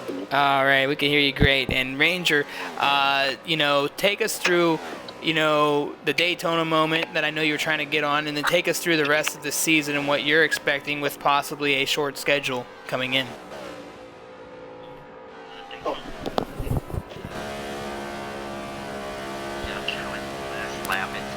You stopped coming through again through the Discord. Why? Hold on 1 second. You're not coming through your phone, buddy, or whatever you're going through the Discord.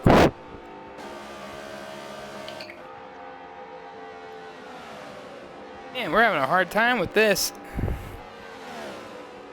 Talk about technical difficulties. We know all something about that. We're all Forza competitors, right? Mm-hmm. But we're having issues getting LMP Ranger right now. I did hear him at first, now he's faded off. I heard him the whole time, but I don't know if that's just because it's through the party. I'm not sure. Nah, he was coming through the party. For anyone that's watching, we're trying to get Ranger an interview here, but it doesn't look like it's working. Ranger, do you got a copy?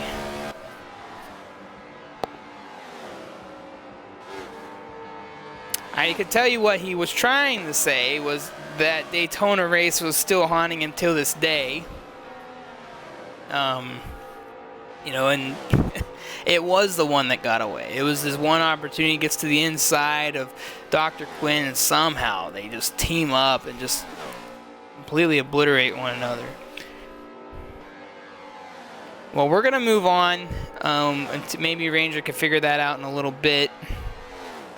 But Kartracer, I should say, are you with us?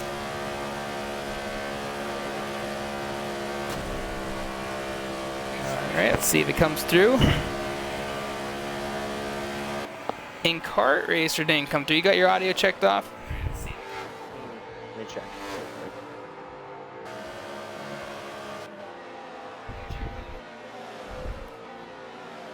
Oh, he's coming through. Okay, we got him. He's through there. I heard him. It was very faint.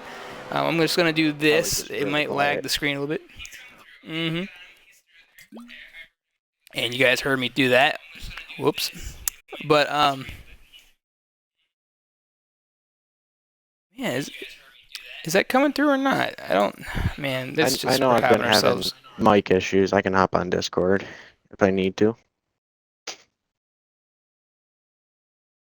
Okay, it's coming through that time. All right, we're going to ask you the question, Kartracer. You are a champion, I do believe, in XRS, if I am correct. And now you're coming into MEA. I know you come in with JDMCulture, who we might get to talk to here as well today. Your expectations coming from one league to another. Do you have any big goals in this championship? I wouldn't say I have major goals, but I am definitely looking to be very competitive, especially on the ovals. I know Homestead's on there a couple times, and that's probably one of my favorite tracks. So I hope I can get a win in there, maybe grab a pole. But I don't really have any big expectations or goals. Just kind of coming in here, just trying to have a good time. And obviously, that's the most important thing. And you know, I gotta ask you those road courses. I know that I've heard a couple people say they're not your strong suit. Can you give us a little insight on your road course racing? Yeah, I'm definitely not a big road course racer or ringer or however you want to state those.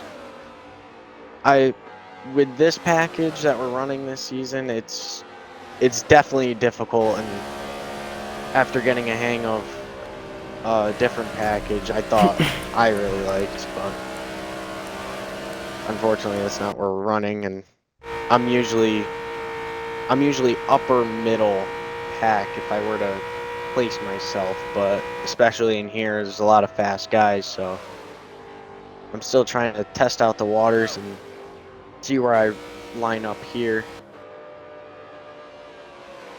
You know, obviously, we're really looking forward to seeing you compete this season. We know you're one of the top drivers from XRS in that organization, and I would love to see you competing up front, battling for race wins. I know that there's going to be a couple of tracks that you're going to have a great opportunity at doing that, and I know you got some challenges ahead of you.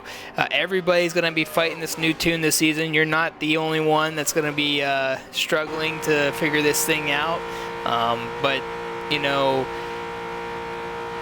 I know that your buddy JDMCulture is in this series. Are you guys planning to link up together and contend for, you know, a couple of those Daytona wins? Yeah, I definitely say we're gonna try to hook up together and at least attempt a Daytona win. I know I've been pretty good with previous teammates before. We've been able to hook up and go. I'm just hoping I can do the same thing with him.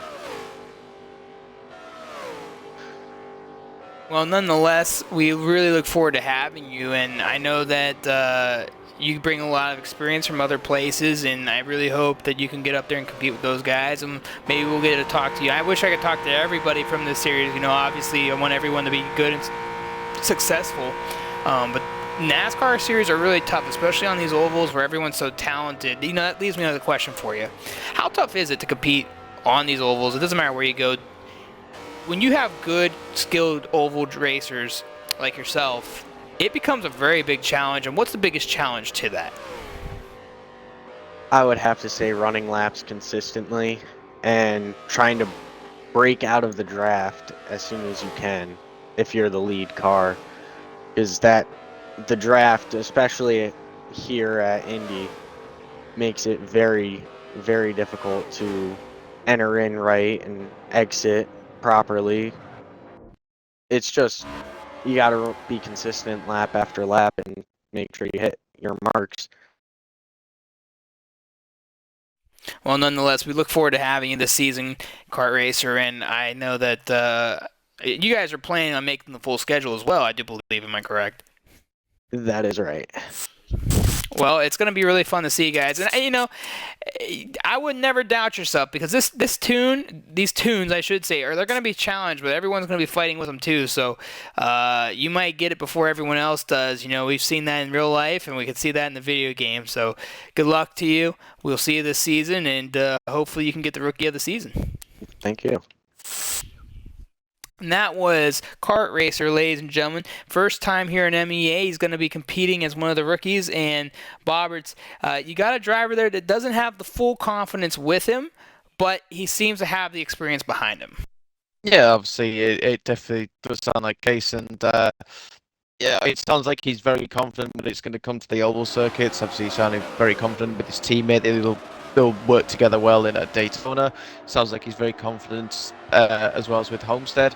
So he's got his own personal goals set in sight. It's a case on, you know, those road circuits and obviously getting used to these tunes and setups, as he's mentioned, like everyone else is going to have to. And he's going to have to maybe adapt his driving style a little bit, maybe to get up to speed perhaps. But these are the things that are what separate the men from the boys and the girls from the women, and everything else. So it's it'll be interesting to see what Kartracer can do. But I think he's certainly going to be one to watch for sure. I think he will pick up some very good results.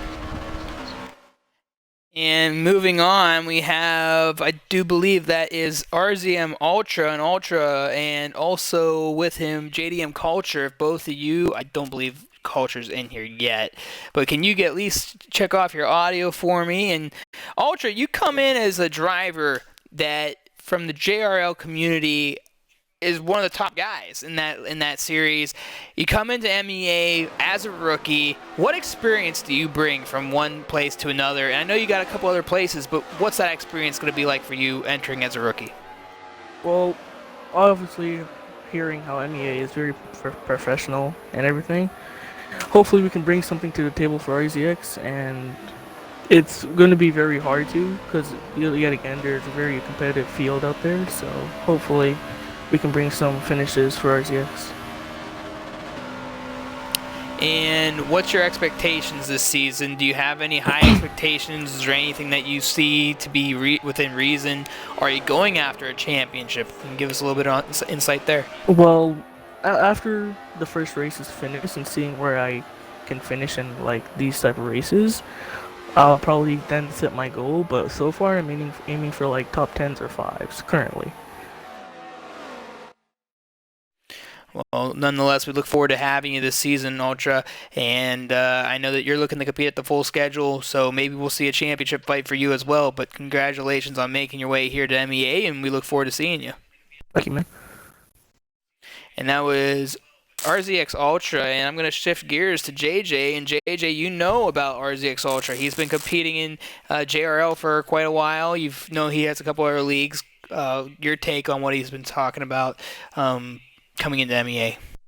I mean, yeah, like all the other RZX rookies that are coming in here, you know, like I've been saying in the previous parts that we've been talking about, is you gotta know what you're coming into. You gotta know the tune, the tracks, pretty much everything. You gotta know every little detail about the series in general, and I think that Ultra is going to be pretty confident, let's just say that. Hopefully he is confident enough to make some races, put some laps down for qualifying and for the race. And yeah, that's really much it. Well, obviously we're looking forward to having him, and I know Halo's not going to talk to us tonight, but he's another guy that has a lot of experience over there, so we'll look forward to seeing those two, as I know they're competitors within a group. I do believe we have JDMCulture, however, just joining us. He's also a rookie in the series. A lot of rookies to talk to today, ladies and gentlemen, but that's a beautiful thing. We love having newcomers here at MEA. Again, as always, make sure that audio is checked off for me. Welcome, Culture, and I know that this is your first time here at MEA. A tough group of rookies, just like I've been telling everybody else. Anything that you might be concerned about coming into the series? No, I'm not really concerned, because I've raced a few of the guys from this league, and I'm pretty confident racing around pretty much all of them. And I know that you have a lot of experience over in the XRS side.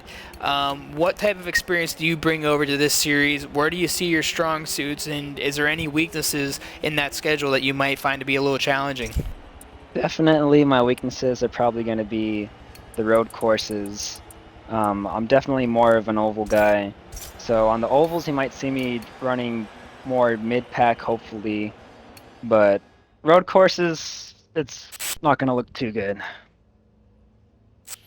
And obviously, a lot of people are concerned about the road course schedule. But the nice thing about the road course schedule is there's only 3 races in the series that you have to worry about it. If you had to give yourself any goal to compete in those 3 races, where do you see yourself and where would you like to be? I don't know. I would at least like to have enough pace to be not at the end, but maybe like back of the mid-pack, hopefully, maybe mid-pack. And when you get, and what's your best track? I mean, which track on the schedule for you is like, okay, this is a place I can be really competitive at, I'm really comfortable, and, you know, give us your insight on how that particular track might boost your confidence going into those races. I definitely feel more confident at Indianapolis, no matter what the package. I feel like I could run there pretty good with whatever's thrown at me. Homestead, I'm not too worried about Homestead. Daytona, I don't know how Daytona is going to go, but I feel pretty confident going into Indianapolis. And with a week until the opening round of the series, all the tunes are out. Have you gotten a lot of practice in, or is tonight the first time you've gotten into these tunes? How do they feel for you? Is there any iffiness on it? I've practiced a little bit of the tunes. I've practiced more of the road courses because that's where I'm going to need help in. For the ovals, I've only tried it out just a little bit, so not too sure what to expect in the long run. Well, I do look forward to seeing you compete this season. I know there's a lot of drivers in the field, and I know as we get the season to go on, we're going to see some drop-offs, but there's definitely going to be 2 different lobbies, that's for sure. We all know that. Hopefully you can find your way up into that top 20 in qualifying every week, but we really look forward to having you. Hopefully you have a very successful season, and hopefully you can grow in this series and become a better driver just like everyone else is trying to do. Yeah, thanks. That's pretty much the goal here, just to race against faster drivers, try to get a little bit better, and just learn along the way. That's pretty much the goal for me here. Well, we look forward to having you. Good luck this season, and maybe we'll get to talk to you a couple times later on. Yep, hopefully. Thanks. No problem. Thank you. And that was JDMCulture, ladies and gentlemen, newcomer in the rookie class. And again, Boberts, a lot of rookies. And it's great to hear from these drivers. So these are drivers that we don't get to hear from very often. It's always nice to see their point of view and how they feel. And I got to say, I'm really impressed with a lot of these guys and what they think. And they're being honest. And, you know, we see a lot of people that don't really want to be honest. They want to kind of throw their game around. I don't think there's been anybody tonight that hasn't been honest. No, yeah, it definitely seems like everyone's just sort of saying it as it is, and as Culture was sort of saying then, you know, he's obviously, you know, been around in different leagues, but obviously coming into MEA, you've got different drivers, different competition, and it clearly sounds like he wants to, you know, see maybe as to where he can improve his game, so, you know, he'll learn that from the people that he's racing with going wheel to wheel and trying new different lines, so, yeah, it sounds to me like he's, you know, he's up for the challenge, and we'll learn a few things on the way. So, and I think it seems like it's going to be the case for pretty much everybody coming into this as a rookie. But even the veterans as well will have could also learn something from the rookies. And you said it best. I mean, nobody knows how these tunes are going to be this season, and that's the big question mark. I mean, they're all adjusted. Now they're all specifically set. For each oval has a set tune. It's no longer this is hit for this 2 tracks.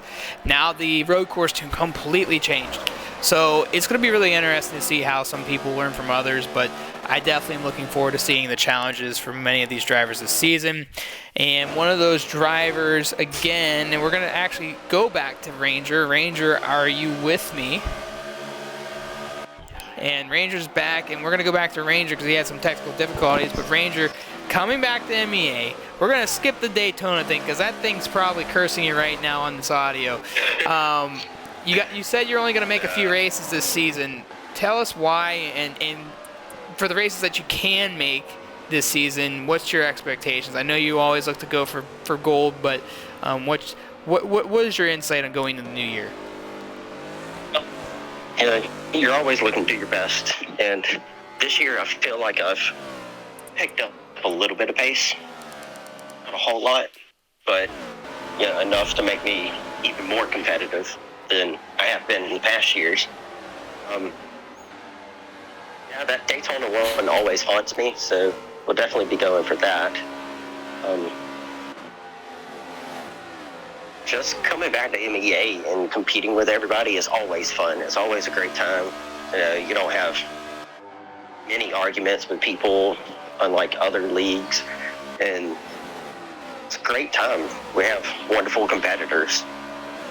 And, you know, one of those competitors is your teammate LMP Amoeba. I know you're hungry, and we know how hungry he is. Have you gotten to talk to each other prior to this season, and what's your plans? I know that you're probably going to be in one of the Daytona races. Where are you going to be at this season? Hopefully we're always helping each other. I don't always have the pace to keep up with him, but where I can help him, you know, I will. But we kind of treat it like any of the big teams. You help each other out, but when it comes down to those last final laps, it's every man for yourself, really. You know, you're trying to go for wins. That's what everybody's here for. You're not really here to place, you know, second or third, even though it helps a heck of a lot in championships. But I'm looking to get some more top 10s, top 5s out of the season. I've been a bit inconsistent these last year and a half or so. So I've worked really hard on that, trying to just be a better driver. And where are we going to see you this season? Well, hopefully I can make it to all the races. Schedule's a little tight, but I think I should be up there. I should be top 10s all year is my expectations, and where we can get those top 5s, we'll take them. Well, nonetheless, Ranger, we hope to see you at every race this season. You're one of the guys that have been around for quite a while in MEA NASCAR, and you're always good competition. And who knows, maybe the curse at Daytona will end and you'll finally get that trophy to raise up over your head. But it's definitely... That one will haunt me forever. Well, nonetheless, we wish you the best of luck this season. Glad to have you back in the series, and good luck to you out there. It's always great being back. And that was LMP Ranger, ladies and gentlemen. We're going to also talk to Flagg 4199. We're just going to say Flagg. Flagg. Yes, Flagg. Well, of course. I try to avoid saying the numbers, but I at least try to give it once so everyone knows exactly who we're talking about. But Flagg, you come in, another rookie in the series. I know you've been in kind of the Discord for a little while now. You actually were appalled about the power rankings and feel like that you could have been a little bit higher up that. Give us some insight. Is this a series that we should be keeping an eye on Flagg? I mean, I'm definitely not going to be a top 5, 10 driver just from the people that we have here. But I'm definitely going to be, because I plan on making all the races unless something comes up dramatically that I cannot physically be here. But I expect myself to be top 20. In all honesty, because I have pace, especially around the ovals, especially with all the testing we've been doing during the media day. I feel like really consistent with the tunes and everything. Road courses are going to be a different story because that's like my weak spot. Is I'm horrible at road courses. It's just not fun for me because this hasn't been my style. Because originally, like how I got into racing was I was an F1 guy, always was. Played with friends originally, then got competitive, and then kind of quit doing that and joined Raven Racing originally. And then through there, I got into OEC. I was originally with MEA for a little bit, then I kind of dropped out doing other servers, and then Raven kind of, I don't want to say disbanded, but kind of everyone kind of left. So then now I'm with LCR, those guys, and racing, at least for like the NASCAR portion. It's always been something I've loved, even from a kid, growing up watching NASCAR, learning that there was NASCAR service in the FM7. I'm like, okay, let's get involved in this, see how I can do. Even from just trying to get what I got from like GT racing, hypercar, LMP2, all that stuff, and trying to incorporate what I've learned from there and getting it back into NASCAR, these cars and everything. It's just, I feel like it's definitely helped me out. And then of course being here with some of the top guys and also running with some of the other guys. Like my original plan was to run with the LMP TBR and Amoeba in another series, but that got derailed for reasons I will not say. And some of these other guys like Cozmoz and who else is here? Grimmer, raced with him in another series, and JRL when I was in there a little bit. And most of the RZX guys I've raced with and against, they're all good dudes. Went a little rant here. No, you're good. No, it's okay. And, you know, just one more question for you. With that being said, I mean, which track is the one that we should keep an eye on yet? I mean, Daytona, I feel like that's the cop-out answer, just because how chaotic it is and its nature. I feel like I have good pace around there. I'll even throw in Homestead. It's one of my favorite tracks. It's like that medium size, a little bit, not a super speedway, but not short enough for like a Indy. Like one of those. And I think for like road courses, well, I would probably say Watkins. I've done well around there.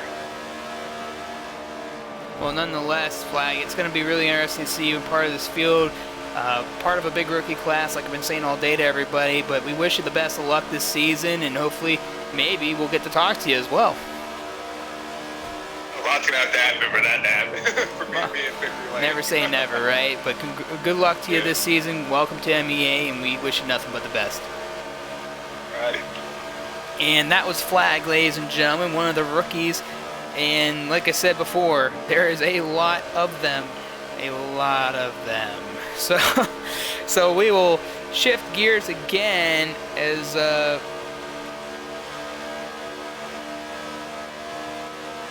I was just reading something there, but sorry about that, guys. But we're gonna move gears here to Riddle U. And Riddle, I know that you've been a long-time competitor in MEA. What are you looking for? You were also part of last season, so what are you looking forward to this season that maybe we didn't see last year? For one, I gotta get my name moved up in them power rankings. Last season was just plagued with poor decisions on my behalf on pitting and some stuff that was out of my control, wrecks at the end of the races. I missed out on a couple top fives. You know, it's just, that's how big ovals are. So this year I'm gonna focus on being a little more aggressive, forcing my way, not forcing, but gently moving my way to the front. And because, you know, last year was my first year with MEA. I wanted to focus on just keeping up. And now throughout the past couple leagues, I believe I've finished top 10 in most. I mean, showing up matters. And then I believe I got a top 5 in, I believe it was the, what was it, the Mercedes series that we ran. That was a good season for me. So I'm gonna definitely try and be a little more aggressive during this NASCAR season and get myself in every race. Well, yeah, and we love having you, Riddle U. You're always the guy that we know as the rock star number 12 yellow schemes, and I know that sometimes you dip around and other stuff, but we see that car and we know who exactly is driving it. I definitely would like to see you perform well this season. I know that you would like to get up the power rankings, and obviously that can change at any point of the season, but there's some experience behind there. But with the new tune, does that experience kind of go away? I'm going to be honest, you know, when it comes to tunes, they fit some drivers, they don't fit other drivers, and with these oval tunes, it landed in my lap. So I expect to see me more in A lobby on some of the smaller ovals, you know, than you saw previous years. And Daytona, I'm looking stronger at Daytona this year as well. I was doing some practice laps. I'm trying to do practice laps with as many people as I can, find some friends. You know, I run solo, I'm not on a team in here, so I got to see who I can work with. And Solar Cozmoz, I believe we ran 6 or 7 laps just side by side in that first practice session today. And maybe I found somebody I can work with during the race. Well, Riddle, we look forward to seeing you this season. I know there's some higher expectations than what some of us at the MEA board might have put you on, but that's what it's all about, right? Proving people wrong, making a name for yourself. I know that you're having a lot of fun here at MEA. We love having you here at MEA. Good luck to you this season, and we will enjoy seeing you compete. All right, good luck to everybody else as well. And that was Riddle U, ladies and gentlemen, a veteran of the series. He's been around for quite a while now here at MEA, so it's always good to have Riddle U in action.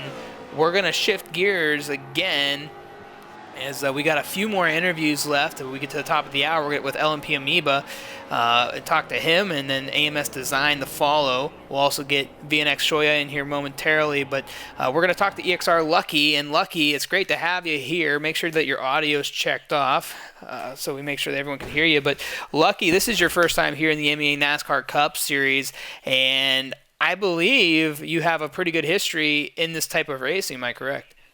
Very long time ago from an organization that really doesn't do much these days.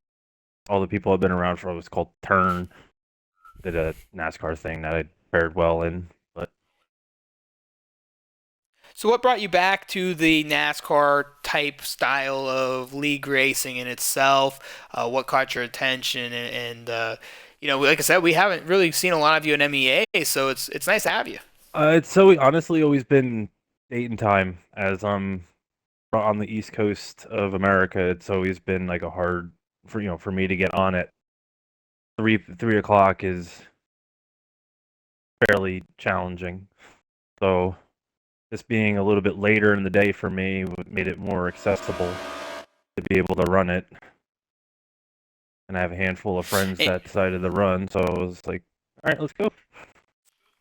And did you have any expectations coming into the season? Do you see yourself as a championship contender? Where should we keep an eye on you at this year?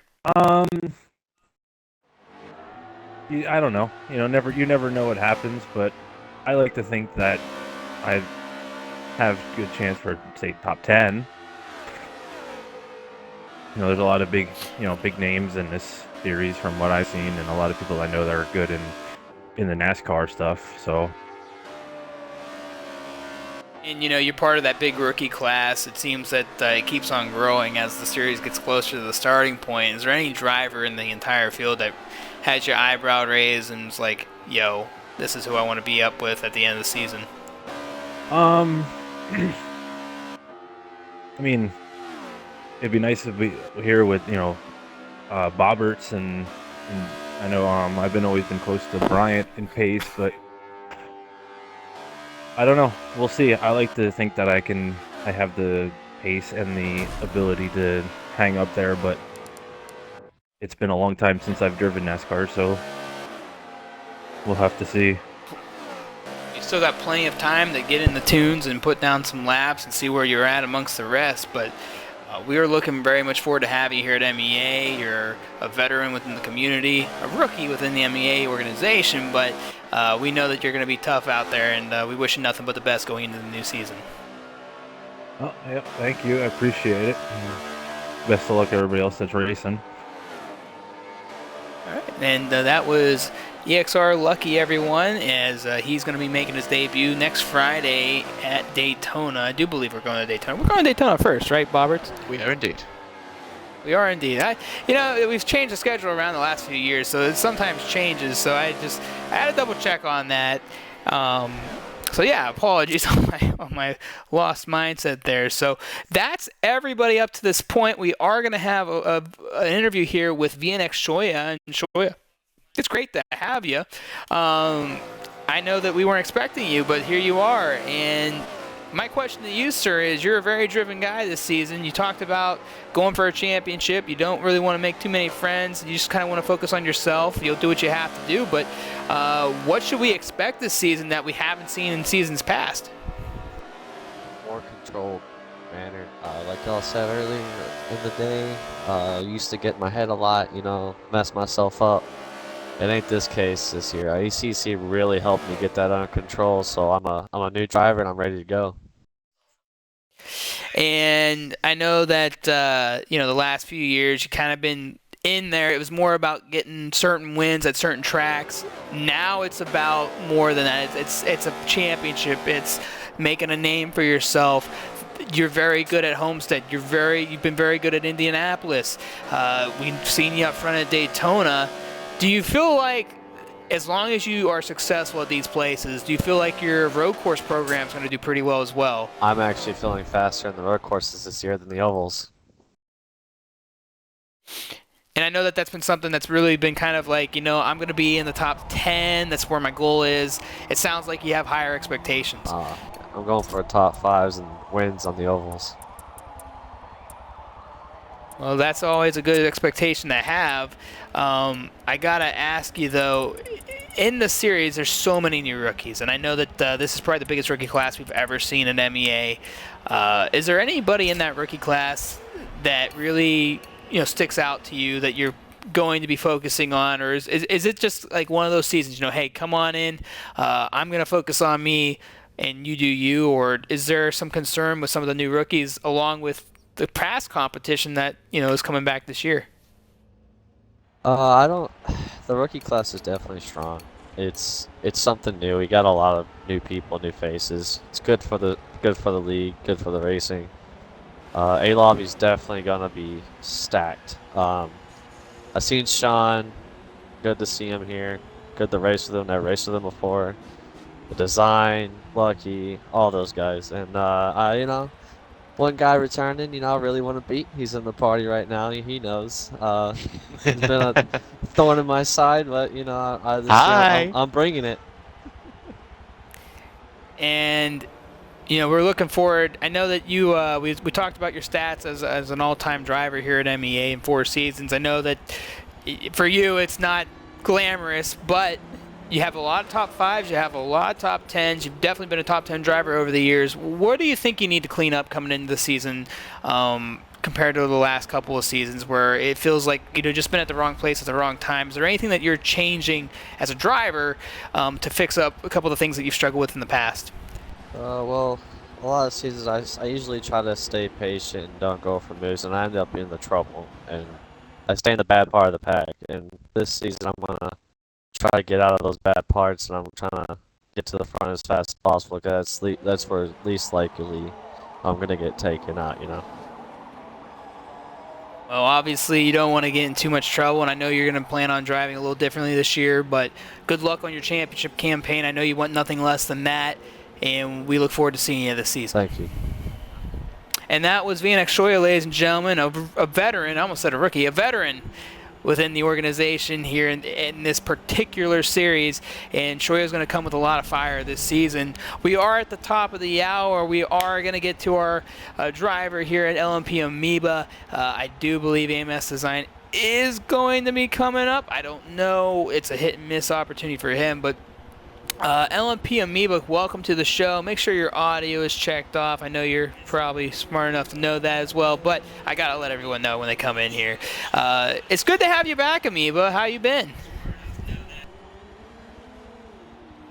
And he was out of here as soon as he was not having it. He was not want to talk that. to you, Steve. No, he was not. He was not excited about me. Let's get him back in here and talk to him. We'll try to fix that problem. All right, so he's coming back in now. And Amoeba, can you hear us? Yes, I can. I think it worked. Let's make sure you come through the audio. And you are. Okay, so you're all good to go. And Amoeba, we talk about a guy that's been driven for 3 seasons, going on 4 seasons now. I know I talk about you a lot to a lot of people when it talks about the MEA NASCAR Cup Series, but that's just because you've been so good in the series, and I know the stats don't show it. I mean, we talked earlier, you got 4 wins, 16, 18 top 5s, and about 19 or 22 top 10s or something like that. It just doesn't show how good you've been over the season. You've had 2 runner-ups in the last 3 years, 4th overall in season 3. Not the greatest season, but not a horrible result. This season's brand new tune all around, road courses, ovals, and I feel like you're just as driven as you were when you first came into the series. Yeah, I'm definitely gonna try real hard. I know we've got a bunch of people signed up, so that'll be interesting. Yep, new tune. I'm happy about that. Haven't tried them all, but Daytona feels real nice. Yeah, no complaints. I'll give it my best. And, we talk about the things that have been unsuccessful for you. You've always been the guy on the track that, hey, I'm going to make this pit stop. I'm going to do this pit strategy. We're going to take this opportunity. I'm going to sling it here. We're going to drive this out. Is there anything of that you're going to change? Or is this going to be the Amoeba we know? I'm going to switch it up a little bit if I need to. Or are we going to take a more conservative approach this year from you and try to kind of run how everyone else is running? It might be better to dial it back a bit. It's fun to try something different. But, yeah, to win the championship, I might need to just go with other people.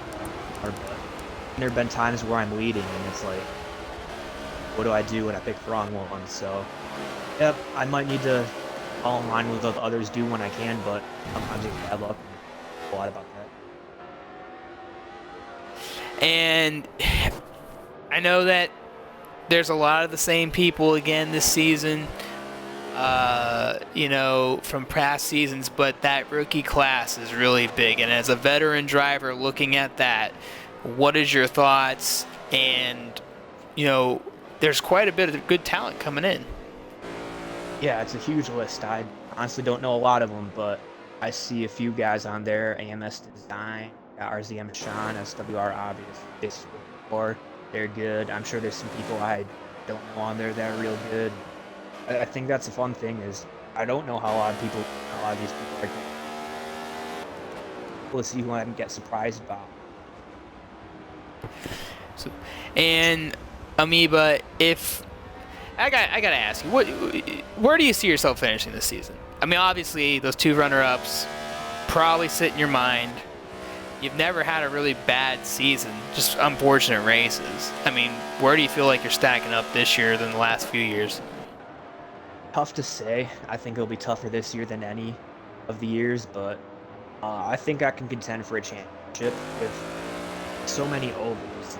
Tough to do well at all of them. There's going to be some bad luck, something happens out of your control that I think it'll be tough to have a dominant group. And you know, where was I going to go with this question? Do you feel like that this championship is the one thing right now? I know that you've been a Buggy Cup champion. We talked about that in the past. Not really a glamorous title to have, in your opinion, but you have it. Is the NASCAR Cup Series and MEA the big one for you? That's the feel I got. You're a 2-time TASCAR champion in Tora. You've had a handful of wins here in MEA. What's the goal in MEA for you? Is this series the one series you're trying to check off on your list? Yeah, it's definitely the main one. Like you said, I did Tora. That was a huge accomplishment, but I just can't seem to get this one. There's probably the hardest one that I've ever participated in is this series. And you know, I like the cars. There's some good drivers. It's a lot of fun, but yeah, finally getting that championship. And I feel like a championship, anything less than a championship for you is possibly failure. I feel at this point of your career, because of how successful you've been on track, though the numbers don't show it, it seems like you should be a champion already. Is that something that looms in your mind, championship or bust? Or do you feel like, no, it is what it is, you know, I'm just going to do everything I can? I wouldn't say losing a championship would be a failure, especially against a lot of guys. But, yeah, definitely there's a real chance, and I feel like, I don't know, maybe outside top 5, I'd be pretty disappointed. But if I'm competing for the championship, I expect to. Well, nonetheless, Amoeba, you know, it's always great having you here at MEA. You're one of the toughest competitors in the field typically, and with this class of drivers, new drivers coming in, it's definitely going to be a challenge for a lot of the veterans, including yourself. You know, I got to ask you, you know, that's a good question for you because you've been around, you've done all these races, you've seen it all. COTA is here. COTA is ready to rock and roll. Is this a track on the schedule that now you have to look at and say we got to get good there? Like, because you've seen some, you've seen, you know, all these other tracks. What does COTA bring challenge-wise for you as a driver? Well, it's just a new track, and there's a bunch of really tight corners it's a tough track. I like it. I know a lot of people dislike it, but I find the challenge fun, and yeah, it'll kind of more of a wild card. Like I said, we haven't been there, but yeah, bring it on. It'll be enjoyable. Well, we look forward to having you back, Amoeba. Obviously, the season's 1 week away. A lot of time still to prepare. A lot of people still getting those final paint jobs in, those final laps in. We know that you're going to be ready to rock and roll, and hopefully you can have a very good campaign this season. So we wish you the best of luck, and it's good to have you back. Thanks. I appreciate it. And that was LMP Amoeba, ladies and gentlemen. I know he was kind of cutting in and out for a small section there, but we got the majority of it, and that's all that matters. And it's good to see Amoeba back, Boberts. I know that I kind of kind of threw a little bit of juice at him and, let him know, like, hey, you're one of the guys to keep an eye on. But Amoeba's always been one of the guys to keep an eye on. And we talked about earlier in the show, I mean, he's going to be there. He's going to fight. And with this rookie class, we know that there's some new ones in there, but I just think this guy is really driven. And it's going to be interesting to see how he changes from the season prior to now. Most definitely. I mean, obviously, he's had those couple of runner-up finishing positions at the end of the championship, and he's probably been a little frustrated because, he's picked up the wins and he's picked up quite a lot of the consistent results, but as I touched on earlier, it was those decision-making races that have cost him. So he's got to learn from that and get that out of his mind and start fresh this season. He's obviously a title contender amongst a lot of other drivers. It is very open as to who could win, but at the end of it, I just think that Amoeba, he'll be there. Keep an eye out for him, and even if he is towards the back at any given point, never ever write him off. And yeah, we'll definitely be keeping an eye on him this season. We're gonna move on to one of the written interviews that we had, and I'm gonna pull that out. We're gonna get to VNX Komi's interview. We were supposed to get to hers first. We got right into the interviews because of the time constraint. So now, where's hers at? I have all this stuff. All right, so for Komi, I gave her a few different questions. First question for Komi this season was, coming off a very impressive rookie season in the NASCAR series, do you feel a lot more confident this season now as a veteran? She replied, I don't feel like I've improved a lot since I last competed at MEA. I know that I had a very poor start to the season last time, and that was due to lack of skill, but coming in this season, I already know what to expect, and that may benefit me in the start of the season against the rookies and bastard people. Follow-up question to that was, what can you bring from last season that you've learned going into this season?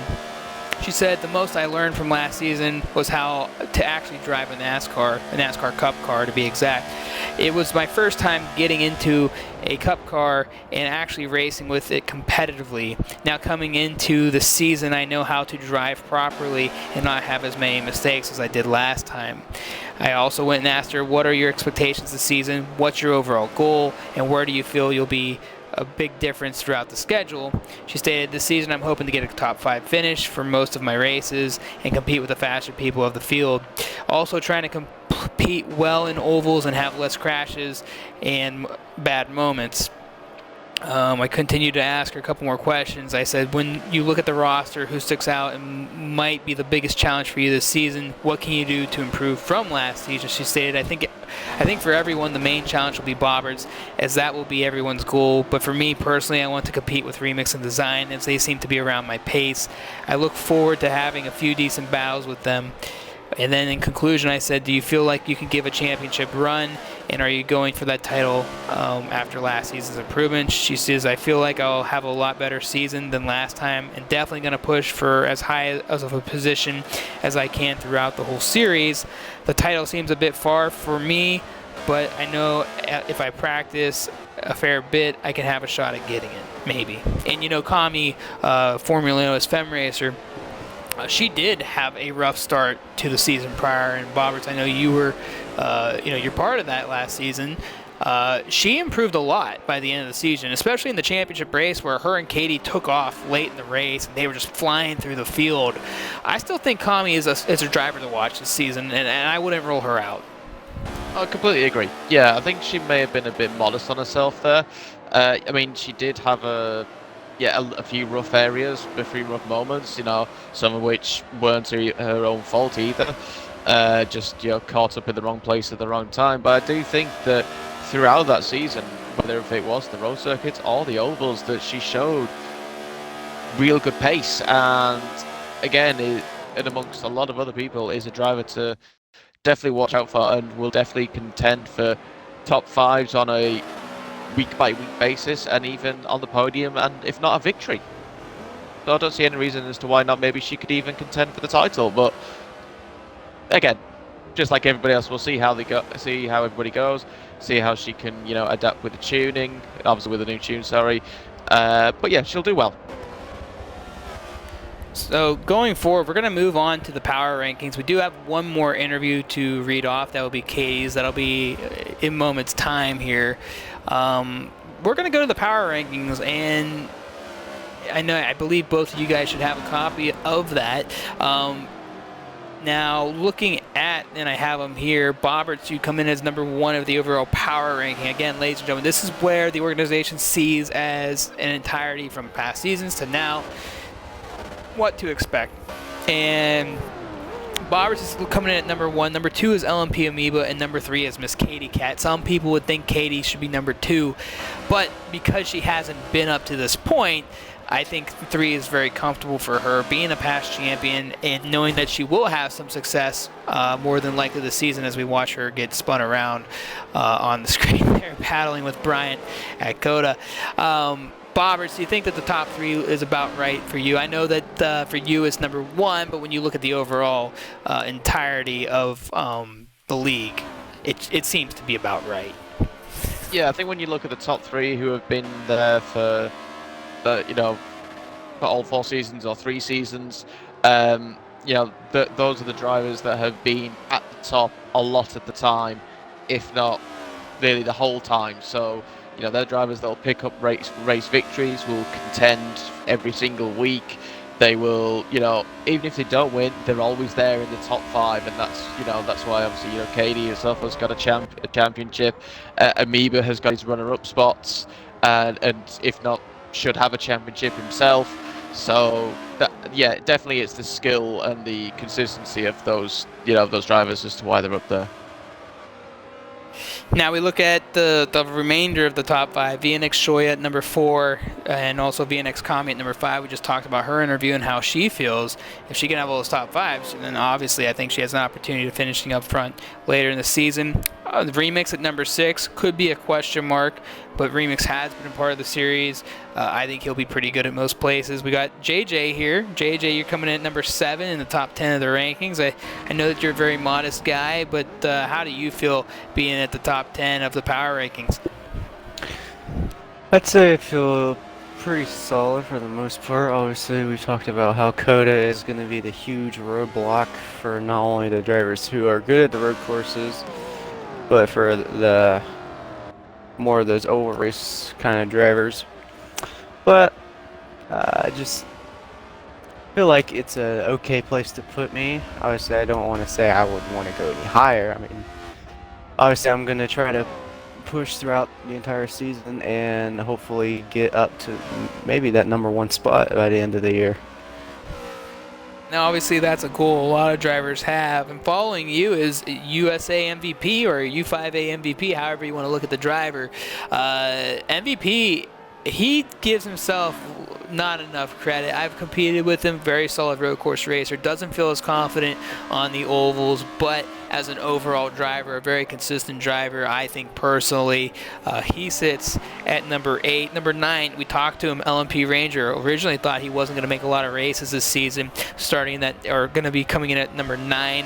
SSR Quim, very quiet leading up to this series. He is in the registration in the lineup. He's going to come in number 10 at the power rankings. Another driver that has some success, especially very good success at Daytona. The guy always ends up being up front somehow. A very competitive, consistent top 10 driver. So he could be a factor. Solar Cozmoz at number 11. Another driver we talked about. I would not be surprised if he finishes higher at the end of the year. I just think he's that good at the ovals, very talented there. And if he can make some success on the road courses, personally, I think he's going to do well. What do you guys think? I couldn't agree more. He's one of my drivers to watch out for this season. And, he showed it in the couple of races he did last season. He's definitely one to watch out for. As I said, I think he's a dark horse, and he'll be up there without a shadow of a doubt. And, he's got Diamond Man at number 12. Diamond Man's been around for a very long time in MEA, so it's good to see Diamond Man as always. Delt Hans, formerly known as SSR, oh my gosh, I can't remember him now. Star-Lord. It was Z, but he comes in at number 13, and that's because he's had a handful of races. RZM Sean comes in at number 14, and behind Sean is LCR F1Ben and AMS Design. How do you guys feel about those three? I know that when we talk about their overall careers, you would say, at least for the design in the Sean scenario, you'd feel that they're a little bit higher up, but neither one of those drivers have oval experience. We talked about that earlier in the show. You can't come into a series that you have no experience in and expect to do well. It's just not possible. I mean, it is possible, but it's not something you expect, right? Like, that's not something you come into a series and you say, well, I've never done that before, so I'm going to do good. Like, I think that's a fair placement for them. Any thoughts on that? He was going to come in, sorry, but no, I mean, obviously neither of the, well, you know, they haven't really done any or barely any oval racing or, you know, NASCAR racing to be specific, you know, at all. I mean, obviously, you know, Ben does have his oval racing experience. He does have that title, as I touched upon earlier, but obviously for a different form of oval racing. But you know, obviously, definitely, you know, with design, with Sean, they are well known in the Forza community for other forms of, you know, racing. This is something new for them, but I definitely think that both of them will climb up that power ranking. I personally think that Sean is a title contender. Arguably, so is design. You know, we just got to wait and see. You know, we won't know until we get to the first round and see as to, you know, what sort of times they can do compared to the entire field. You know, you've got 49 drivers currently in this field, if not more potentially now. So it's going to be a tight field, you know, at Daytona, and we'll get some insights from them as to where they are and what they can do. Yeah, you know, and we look at it as well from an outside point of view because we don't know what they're going to do yet. We know what a lot of other people are going to do. We know what they can do. But there's still a lot to see. So I think it's a fair placement. I think they could be title contenders. When you go further down, though, you see RZX Halo, RZX Ultra, Autumn, who we aren't sure is going to compete or not yet. RZX Nix. I mean, there's 3 RZX drivers right there, top 20. JJ. You got Halo, Ultra, and Nix, 17th, 18th, and 20th. How do you feel about them being a team owner and someone that's seen them compete?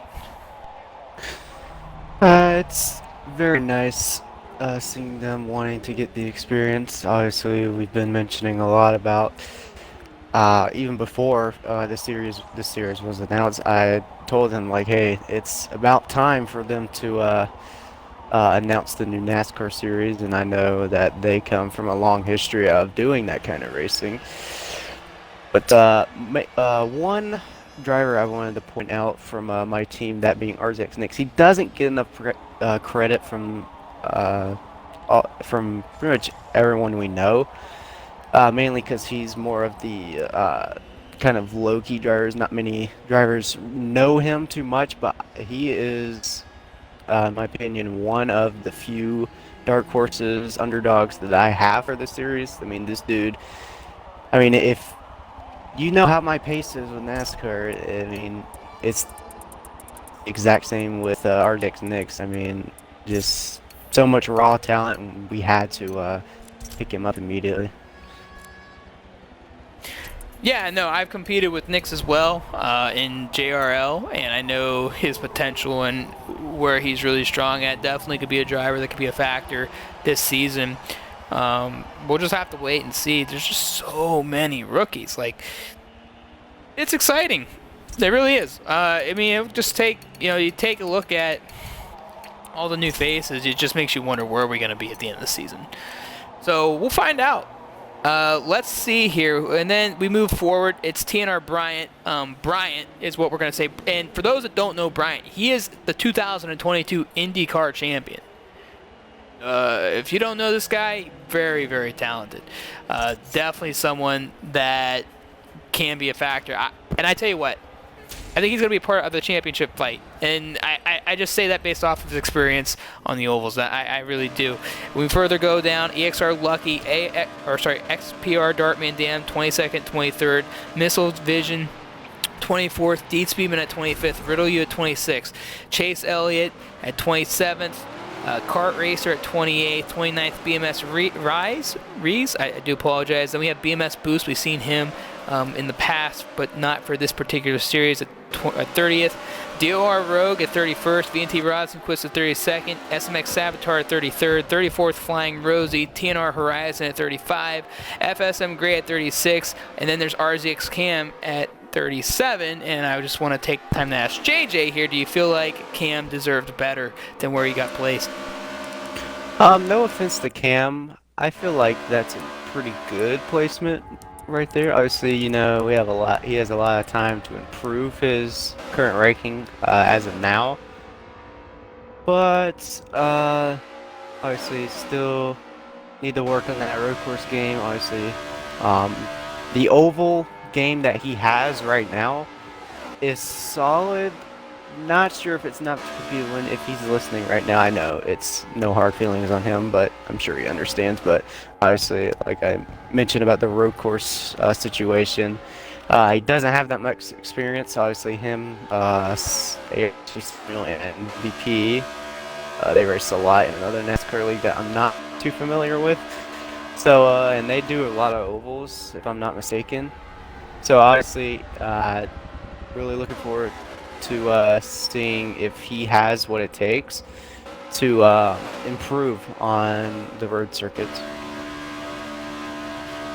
And then we look further down that, we have JDMCulture at 38 through 9, SWR Obvious, and 40th JRFE Blade. He's been a very regular for the last couple of seasons.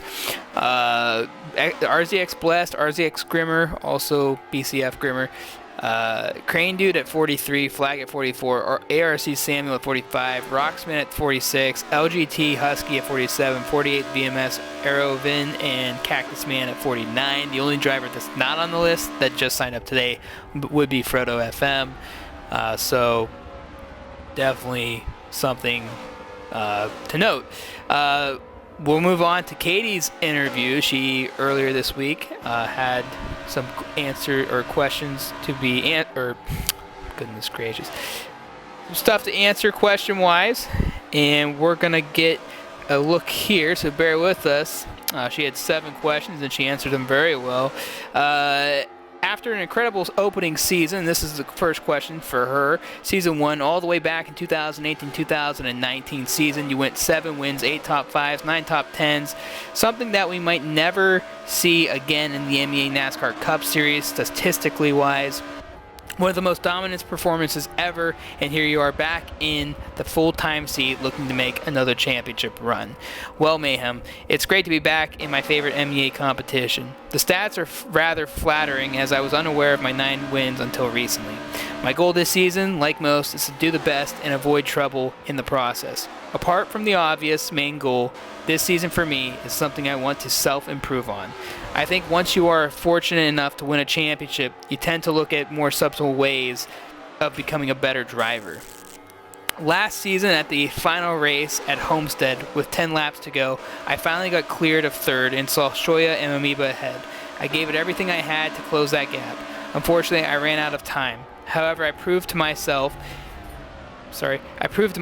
there and then that there is always room left to improve for improvement, as I think I ran the best 15 laps I ever had in a NASCAR that day.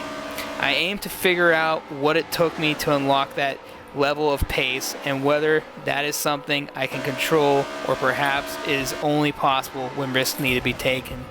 I carried on with the conversation and I asked her, we talked this season and how you are much happier with the schedule layout this time around. What for you is eye-catching, and what is the reason you personally love it? She stated, I think the decision to have a more oval-oriented schedule is a great idea. I'm super happy for those with oval racing talent, but have felt handicapped by track racing being so crucial to championship points. We moved on with past success and a drive to win again. We know from our personal conversations that you look forward to competing for the title again. A championship bout that many, including myself, wanted to see 3 years ago, Boberts against Katie.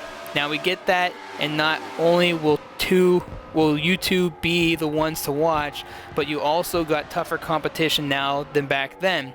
The likes of Amoeba, JjRedz, AMS Design, and many more. It's got to be also on your mind going in. How will you keep your mind on task and fade out the noise and distractions of what you can't control? She stated, I'm super excited about the level of talent this year. They always say you can't get better if you don't race against better people, and this year's roster is looking great for that. So many drivers are running for a championship this season, so everyone will elevate each other. I think that's a wonderful opportunity for those that compete this season. Boberts and I have a great friendship off the track. When one is down, the other picks them up. It's a great balance of competition and friendship, as despite how much we push each other on the track, there is always a friend there to talk to when the helmets are off. As for things out of your control, unfortunately that's a common occurrence in oval racing. I've had a few good races denied from incidents, but you have to focus on what you're there for, which is fun. As good as winning may be, it shouldn't be the reason to compete. I also went on saying in past years we've seen you run Chevrolet and thought this might be a silly question to some, but what made you change to Toyota? As the last 4 championships, including the one you've secured yourself, were all Chevys. So as a cockpit driver, I originally chose the cleanest view out of the available NASCAR Cup car. This year, however, is my first year as a NASCAR fan. I followed the entire season, which was so much fun to watch with friends. With that said, my favorite driver in NASCAR is Martin Truex Jr., who drives the number 19 Bass Pro Shops Toyota. This season, my car and paints will replicate Truex's car because I'm a shameless fangirl.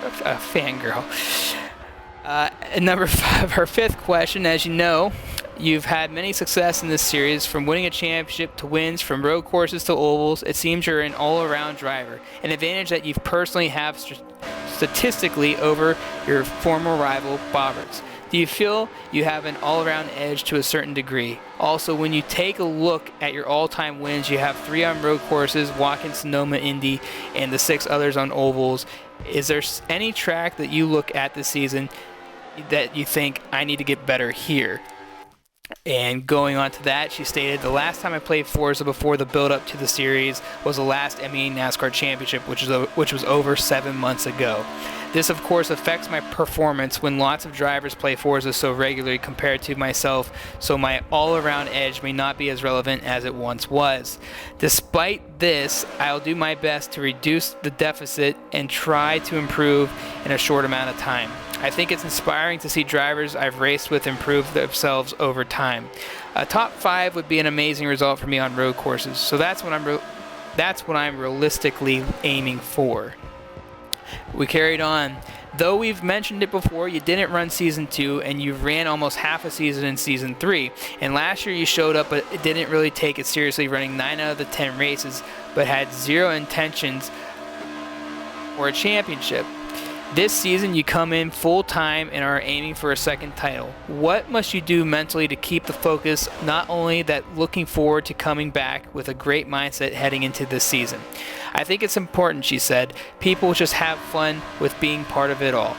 Those that know me know I'm not the most competitive creature on the roster, and I feel that sometimes people can get so hung up on a result that they miss out on the fun side of the event itself. What I'm looking forward to most is very self-focused. I want to see if I can improve myself as an oval driver as a whole, regardless of the championship. The more I get involved in this style of racing, the more I enjoy it. And then last but not least, I asked her, if you end up winning the championship this year, what would that mean to you after your first title in the series, and how do you feel you'll feel if you can achieve that goal this season? She stated, I think it would be an amazing conclusion to my time on Forza 7. I've grown as a person and met some great people along the way, so being able to bow out of the game in such a fashion would be wonderful. I think the first season was during my peak of Forza, so to be able to come back and claim another title with such a competitive field of drivers would make me very happy. With that said, my success is not valued on a title. I'll be very happy with a fun season and to know that despite the result, I improved in my own ability. And that was the interview with Miss Katie Cat that we had earlier this week. And any thoughts on that, Boberts? I think, well, obviously Katie, as ever, always goes into very great detail into her answers. So, yeah, she's always been that sort of a person where so long as she has fun, that's the main thing, and that's really how, excuse me, every person should be. It isn't just about the winning, it's about the taking part, it's about having fun, it is about, as she said, making friends, and and the friends for life. So yeah, that's where she has a a great insight and view of everything, is that if she's having fun, she doesn't care where she finishes. If she's happy, then that's all that should matter to everybody, and to them, to every individual person themselves. And you said it right there. She's always been about the fun aspect. It was never about a championship. It was never about a win. She's always just looking to have a good time and compete for titles, or not compete for titles, but compete to have fun with her friends. And would it be great to see her have a very successful season? Of course, we want to see all the drivers have a successful season, but it's never been about that. So that's something you can really enjoy about Katie. She's just here to have fun, and we all wish more people would be like that, but we know that there's a lot of competitive people in this series. So it's going to be fun to watch, and hopefully she has a very successful season. We're going to move on, though, to the MEA NASCAR statistics all-time here at MEA. For those that want to follow up on that, just check the Discord in the MEA NASCAR Cup 5 chat. We'll post those statistics in there for you so that you can follow along. And looking at it, career wins. There's only 4 returning drivers at all time here at MEA that have wins in this series. Boberts being one with 9 wins. Miss Katie Cat, 9 wins. Amoeba with 4 and Shoya with 1. That's it. Those are the drivers that are returning this year that only have wins. When we look at career top 5s, Boberts has 31, Amoeba has 17, Katie has 16, Shoya has 7, Quinn, SSR Quinn has 4, LMP Ranger has 2, VNX Komi has 2, LCR F1Ben has 1, Remix has 1, Dartman Dan has 1, and Delhans has 3. I had to apply him late because he signed up like a few days ago when I had this completed. And then when you're looking at the career top 10s, Boberts with 36, Katie with 18, Amoeba with 17, Shoya with 17, Quinn with 11, Ranger with 9, Komi with 5, JjRedz has 3 all-time, Remix with 3, F1Ben with 3, and then BMS Reese, which a lot of people don't know, he was under a different name a couple of seasons ago. He has 1, Riddle U has 1, Crane Dude and Dartman Dan with 1 as well. When you look at the seasons that all these drivers have had, there's more Season 1 drivers, or drivers that had 1 season in. That's more like last year. Delt, Hands, Riddle, Reese, JjRedz, Remix, and Komi. Season 2, or 2 seasons now in the series, Ranger, Dan, and Crane Dude. Katie, Amoeba, F1Ben, and Dr. Quinn, they all have 3 seasons under their belt. And Boberts, you and Shoya are the only ones that still continue on here since Season 1, because Katie, obviously, and Amoeba were not in prior seasons in the history of the series. When you look at that, you think, wow, there's only 4 drivers that have wins here that are coming back. Are we going to see that change this season, do you guys think? And I'm going to start with you, JJ. What do you think? Do you think that these overall time statistics here in this particular series are going to completely change this year? Without a doubt, yes, because we have so many rookies. Just looking from the past season, we really didn't have that many, but we definitely do have quite a lot this season. I definitely think it's going to shake up how results and point situations are going to look like. So yeah. And Boberts? Yeah, again, completely agree with JJ. I think you could. There's a lot of people that you could look at in terms of that signed up that's going to race. A lot of people, any one of those people, could win at any given track, whether if it's oval or road course. So, you never know. We could even have 10 different winners, and that would be something. That would be a first for MEA. So, expect at least quite a few more names onto the career wins, and definitely, obviously, in the top 5s and the top 10s. So, it'll be like I said, it'll be an interesting season, and no doubt be the best season that we've had so far. And looking at the next sheet here as we move on to the all NASCAR success. This is MEA, this is everything. This is stuff that we got earlier. I know that Solar Cozmoz, it doesn't show on this sheet, and if you're following us, check the Discord. It's right in front of you. I believe Solar Cozmoz says he has 53 wins all time in NASCAR series. That's quite a feat. But when I look at the rest of this, I got Boberts here. I'm going to go down the list here for everyone. We're going to talk about ESP Boberts here. He's a 3-time MEA NASCAR Cup Series champion, 9 wins all time, and he also is a MEA Daytona 500 champion. Why is that important? It's Daytona. It shows that he has a win here, but never in the series itself. The Daytona 500 is completely separate from the NASCAR Cup Series. JjRedz is a 2-time JRL NASCAR Cup Series champion. I don't have the full wins on that in a 2-year span. He also was the 3rd annual MEA Daytona 500 champion as well. Boberts was season 2, or the 2nd annual. When we continue to go down that list, we have Miss Katie Cat. She was season 1's MEA NASCAR Cup Series champion, 9 wins all time. That's all she has in the history of that. She does have top 10s and top 5s, so we showed that earlier. LMP Amoeba, he is a 2-time Tora Task Car champion. As a 2-time champion, he has 3 wins all time in the Tora Cup Series. So that's something to talk about for him. To have 2 titles, he has to be very good and consistent up there. He's also a 2-times runner-up and 2-times runner-up in the MEA NASCAR Cup Series, 4 wins all time. So LMP Amoeba has a ton of experience, definitely in MEA in another series. And we heard his interview before, Boberts. This is the hardest series for him. In all of his NASCAR series, this is the one that seems to be the biggest problem. So yeah, he lightened up with that with us when he obviously made his interview earlier, and he's obviously very happy that he has those 2 Tora NASCAR Cup Series championships. But obviously this is it's the MEA one that's eluded him, and obviously twice, unfortunately, he has been he's been the bridesmaid, but never the bride as such. So maybe this season will be a different story for him. But as he touched on, clearly MEA, or as I believe he said, that MEA has just that higher level of quality, and but maybe that's what will give him that insight to push further and get better and get those more consistent finishes. And continuing on, looking at it, we got Bryant, who is in, I think, he's currently on the screen. I'm going to put him on screen for those that don't know who Bryant is. We are on the roof cam right now. He's pushing Remix. But Bryant, he's he competed in a series. It's called DMS NASCAR Cup Series, so another organization. He has 15 DM Cup wins all time with that championship. And we talked about him, definitely someone to pay attention to. When we go down that list, another one that we need to pay attention to.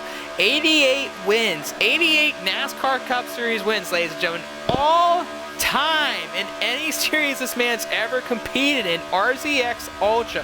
He's a WARL NASCAR Cup Series champion, a CCS NASCAR Cup Series champion, an NRL NASCAR Cup Series champion. He's done very well in JRL as well. 88 Cup wins all time. I know I said Solar has 53.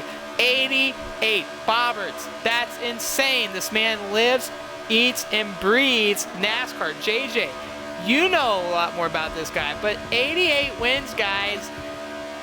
We can't ignore that. No matter how tough the series is. I'm going to start with you, JJ. 88 wins.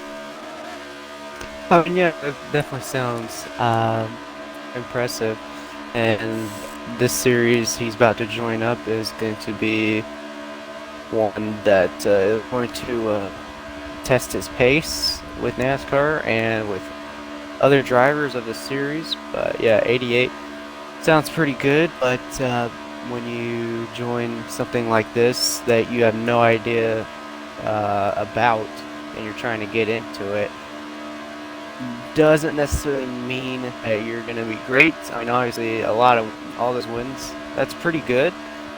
But I think that you got to look at what's ahead of you, not what you already have in the bag at this point. And Boberts, I mean, you got to look at those numbers. Those numbers are incredible. I mean, I know what JJ just said, but what about you? When you look at that, what do you think? Oh, obviously, it is very impressive. The guy has clearly got, from all the different organizations that he's racing, that he's got the good speed. He's obviously he's won 3 different series, and he's got all those wins, and obviously whatever other good finishes that he's got. So obviously, Ultra is definitely the man can drive NASCAR. Obviously, it's just a case on it's a new series for him here coming into MEA. It's the first time he'll race, and obviously he'll be against drivers maybe some drivers obviously he knows, but there's drivers that he won't know, and he doesn't know how they race or what their pace is. So it's going to be a learning curve for him. It is a new experience, but it's something that he could relish upon, and he could take this, his experience from all these other championships on board and use it to his advantage. And experience is such an important thing. I mean, we know about that, and we move. We talk about experience. I'm going to go down to Solar Cozmoz here. He was a runner-up in FRL NASCAR Cup Series, so this man's never had a NASCAR Cup Series championship. Very good on the ovals. He has 3 in that series, but 53 all-time. Another thing to pay attention to, right? I mean, that's... you might not have the championships, but the numbers are there.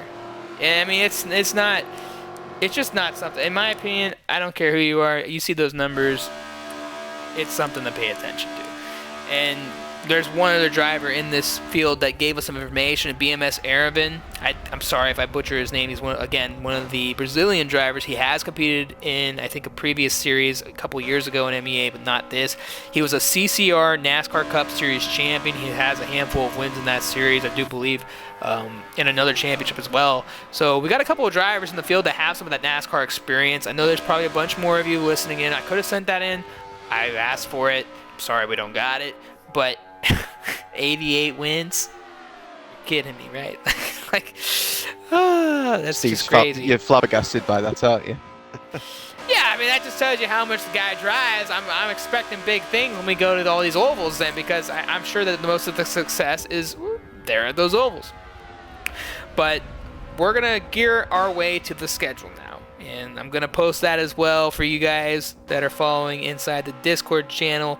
Actually, no, we're going to our picks. We're going to start with our picks. And we're going to do that first, then we're going to go to the schedule. I'm going to go through the list here.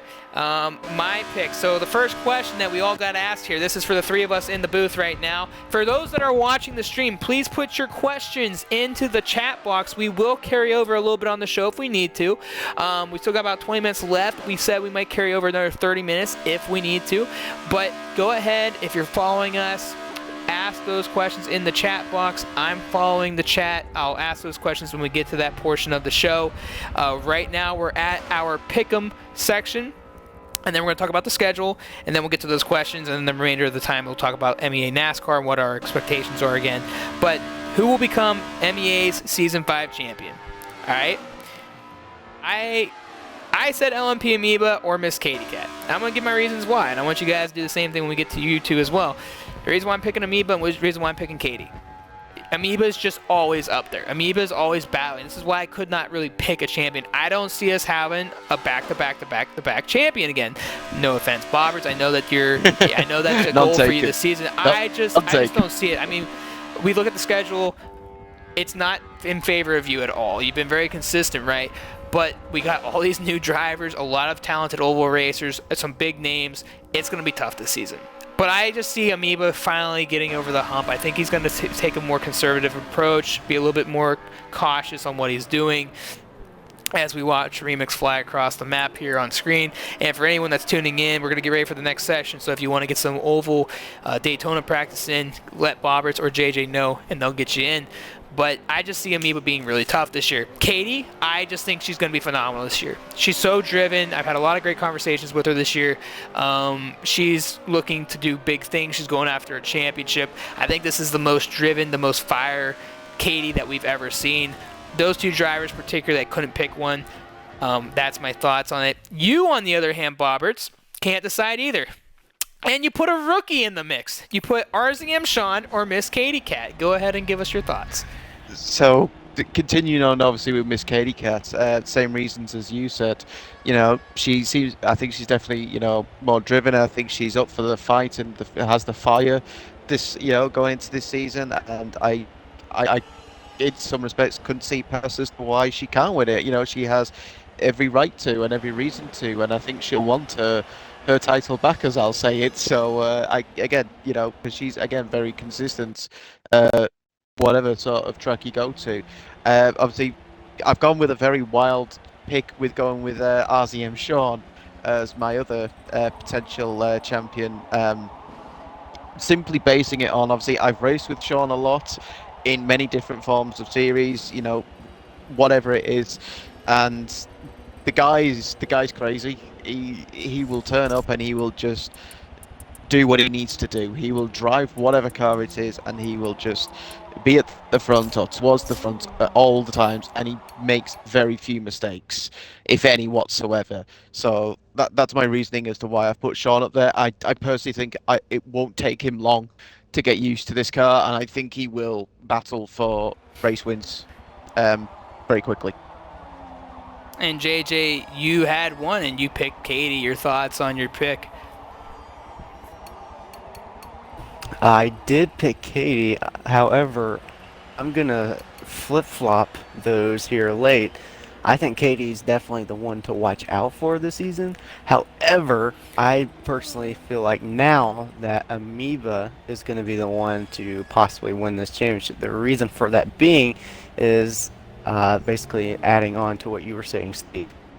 You know, he's running away from all those mistakes that he constantly makes from the past seasons he's been here, and just seeing how impressive he was running away from the field in the Tora NASCAR thing that I was a part of.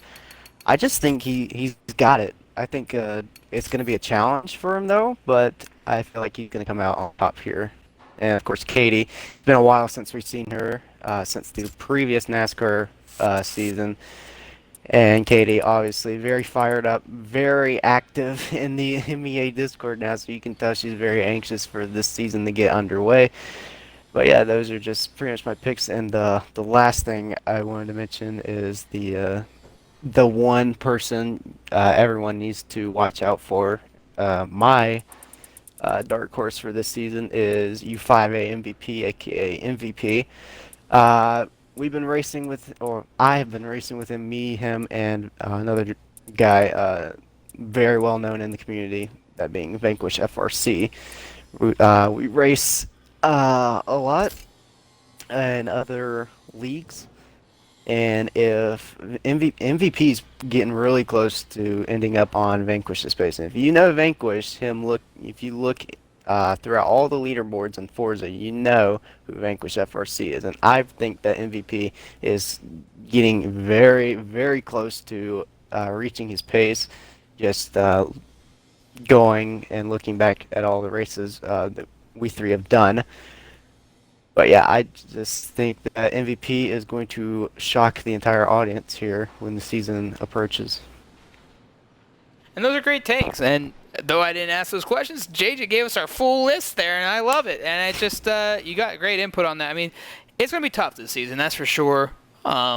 And if anyone's wondering, I'm just trying to put on an old MEA NASCAR race for you guys to watch while we continue the show here. But yeah, no, those are great picks. MVP is definitely one to keep an eye on this season. Like I've been saying it as well. Like he's not a slouch. Like he's definitely someone to keep an eye on. So that's a good pick. I like how you flip-flopped your other two picks. So I don't think I can really argue much with yours. Boberts, you, on the other hand, returning drivers this season to keep an eye on, you put VNX Shoya, and you said it's because he's more hungrier than ever. You want to give us a little something about that and why you feel that way?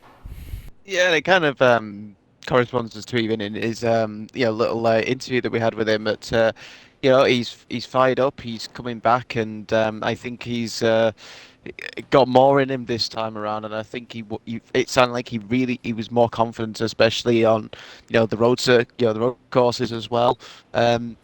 He thinks that might be his best choice, his best bets. I mean, he's great on the oval still. Obviously, he's just been unfortunate, but he does have that one win at Indianapolis. So I do think that this may be Shoya's. It could be Shoya's season. I just as long as he can keep his head cool and keep it calm and collective, I don't see any reasons to why he couldn't be up there either. Yeah, I'm still struggling to get this thing running, but I'll get it to work eventually. And then obviously your driver to watch out of all the rookies to possibly contend for a championship, all that good stuff, you picked RZM Sean. Yes, I mean, well, I did list a few others later on, but yeah, Sean, obviously, again, kind of in correspondence to potentially even being the champion itself, because the guy's just is just mental. He's as to how good he is, no matter what car he's in. But I did include some other rookies in amongst there as well. Obviously, design. We know how good design is. Obviously, he's done the GT series here in MEA previously, and he's done a bit of practice in the NASCAR already, and he seems to have picked up on the pace quite quickly. Same with Cozmoz. Again, he's a dark horse. I've put him as a dark horse to, potentially even win this whole thing, this series. And then probably something way out of left field, it was Flying Rosie. Just again based off my experience with him, how I know him as a person, and his driving capabilities are like. So, but again, you could easily put anybody in that. Any of the new rookies. RZX Ultra with all of his wins. That could, like I said before, that experience and that mentality could give him the edge. But this is, it's coming into a brand new format. It's a brand new series, a different series for a lot of these drivers. It's a whole new playing field, and a different one at that. 100%. The playing field is completely different. The cars are going to be different. The tracks are obviously always the same except for COTA, but they're going to race different. For me, when it comes to returning drivers to keep an eye on, I had quite a bit. I mean, I had Komi, I had Shoya, Katie, and Redz, and I already gave Katie's reason. She just has a lot of fire right now. I feel like she's really passionate, and that's what's going to make her tough. But I know everyone's probably laughing like I can't get this replay to work, but I'm going to keep working at it. But going to the others, Komi, I think Komi's going to be tough this year. I think she's going to be really good. And let me give you my reasons why. I thought when you look back at the Manufacturers Challenge, for example, I know they're two totally different series. You, Boberts, you were competing with her in the touring car class. She did a really good job. She fought with you really strongly. That alone, to me, showed a lot of improvement from prior series. And I just feel like her road course game's going to be good. And then when you look at her last race last season, she followed Katie through the field at Homestead. And she did a really good job, except Katie eventually put on the Jets and was gone. And Komi did follow up through the field. There we go. We got one of the previous races for everyone to watch. But yeah, no. So, like, you look back on that, and I just can't see a situation where she doesn't do well. I think Komi has grown up a lot. I think there's still a lot to improve, obviously, but adjusted really well to tuning, even though they're not hers. And I just think we'll be definitely getting to see a glimpse of greatness if she can put it all together. When it comes to Shoya, also formerly known as SSR Inc. or Incubus or however you know him, definitely a guy driven this season. I mean, I've had a lot of good conversations with him. Like I said, he's gonna be looking for that title as we watch all these paint schemes slowly fade in onto the screen. But I just think Shoya is gonna be tough. I think he's gonna win a couple of races this season. I think where we're gonna see those wins are gonna be, I'm gonna pick one at Homestead, and I think he's gonna get one at Indianapolis, because that's where he won the first time. And Daytona's too hard to decide. So that's my reason for Shoya. JjRedz, and I know JJ, you're in here. You've improved so much since last year, and obviously I've competed with you in JRL. From where it all began to where we are now. I know we even talked about that the other day, just the league itself at JRL. And for anyone that's watching this stream, if you've never competed in JRL, and I know this is an MEA show right now, please give JRL a chance. It's a nighttime event. It's 9 p.m. I know for the people overseas, it's tough to get to that time slot. But if you are looking for a quality NASCAR up-and-coming series or an up-and-coming organization, JRL is definitely a place to take a look and try to get involved. And if you want any information on that, you can ask me or JJ. He's also in the server. But JJ, you've come a long way as a driver. And after, I know that you can compete well at Homestead. I don't know what you're going to do at Indy exactly, but you are a Daytona 500 champion. You did that. That was a huge accomplishment for you. I know that you were really thrilled about that. I just think JJ is another one that's going to be tough, Adam. And I just think these four drivers, are going to be good. Now, who will overachieve from the rookie class and possibly contend? I have Solar Cozmoz and I have AMS Design. Design's coming in ready to fight. He's very excited to challenge you, particularly, Adam, on the road courses, but is also looking forward to the challenge on the ovals. Solar, if he can do really well on the road courses and find that success that he has on ovals, I think he's just going to be really, really tough. So those are my picks and my reasons. Now, we are going to extend the show, ladies and gentlemen, just a little bit. And that's okay. I think everyone's having a good time. We still got a great viewing following right now. There's about, we've almost still got 20 of you following us. It's been a great show tonight. Boberts and JJ, you've been great. So we're going to get into the schedule portion. We were ahead for the driver interviews. We fell behind the back portion. Oh well. And we also are going to answer some of your questions. So the schedule looks like this. As you guys watch an old, and this is season 3, I do believe. We only raced at Daytona road course, I think, a few times.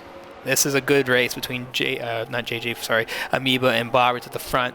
But to open up the season, we go to Daytona, we go to Homestead, then we go to Watkins Glen. Now we know how good you've been there, Boberts, and I know that that's the track you're circling on your schedule.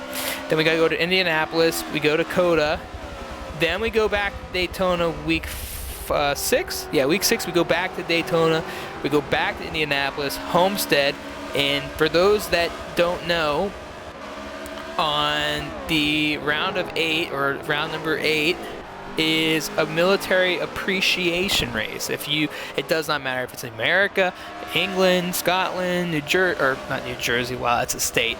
Could be a new country. It don't matter.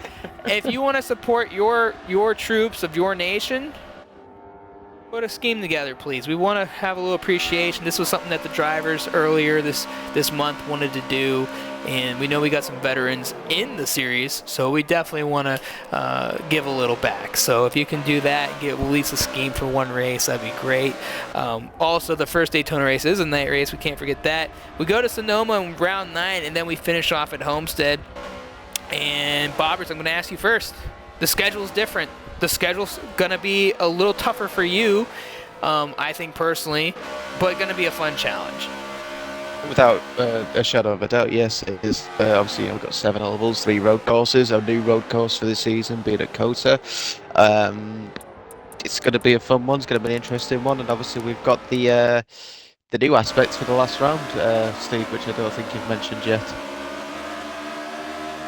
I'm sorry, I missed the end of that. What did you say? I was just saying, obviously, for the last round, we have a new aspect coming in. Oh, yeah, no, I totally forgot. And, yeah, we're doubling Homestead, the championship race. And that's a huge difference factor. I mean, that's strategy, that's fuel mileage, that's what you can do with your tires. And I don't really remember how that plays itself out. But it's going to be a different challenge, a 2-hour race. And, yeah, I'm excited about that. I gotta say, though, when you look at the schedule, you see Daytona on there twice. That's a track that I'm going to tell you what, those 2 rounds are going to be really interesting because I know that COTA is going to bring a new challenge. It's a completely different track. We never ran it before. Some people might have in other series, but definitely not so much here at MEA.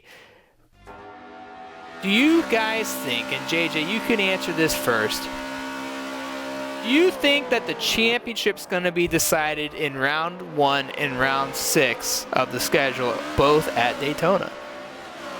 I mean, it is a wild a question there, but I personally don't think that is going to be the case. I think it's going to shake up how the point standings will be at the end of those races.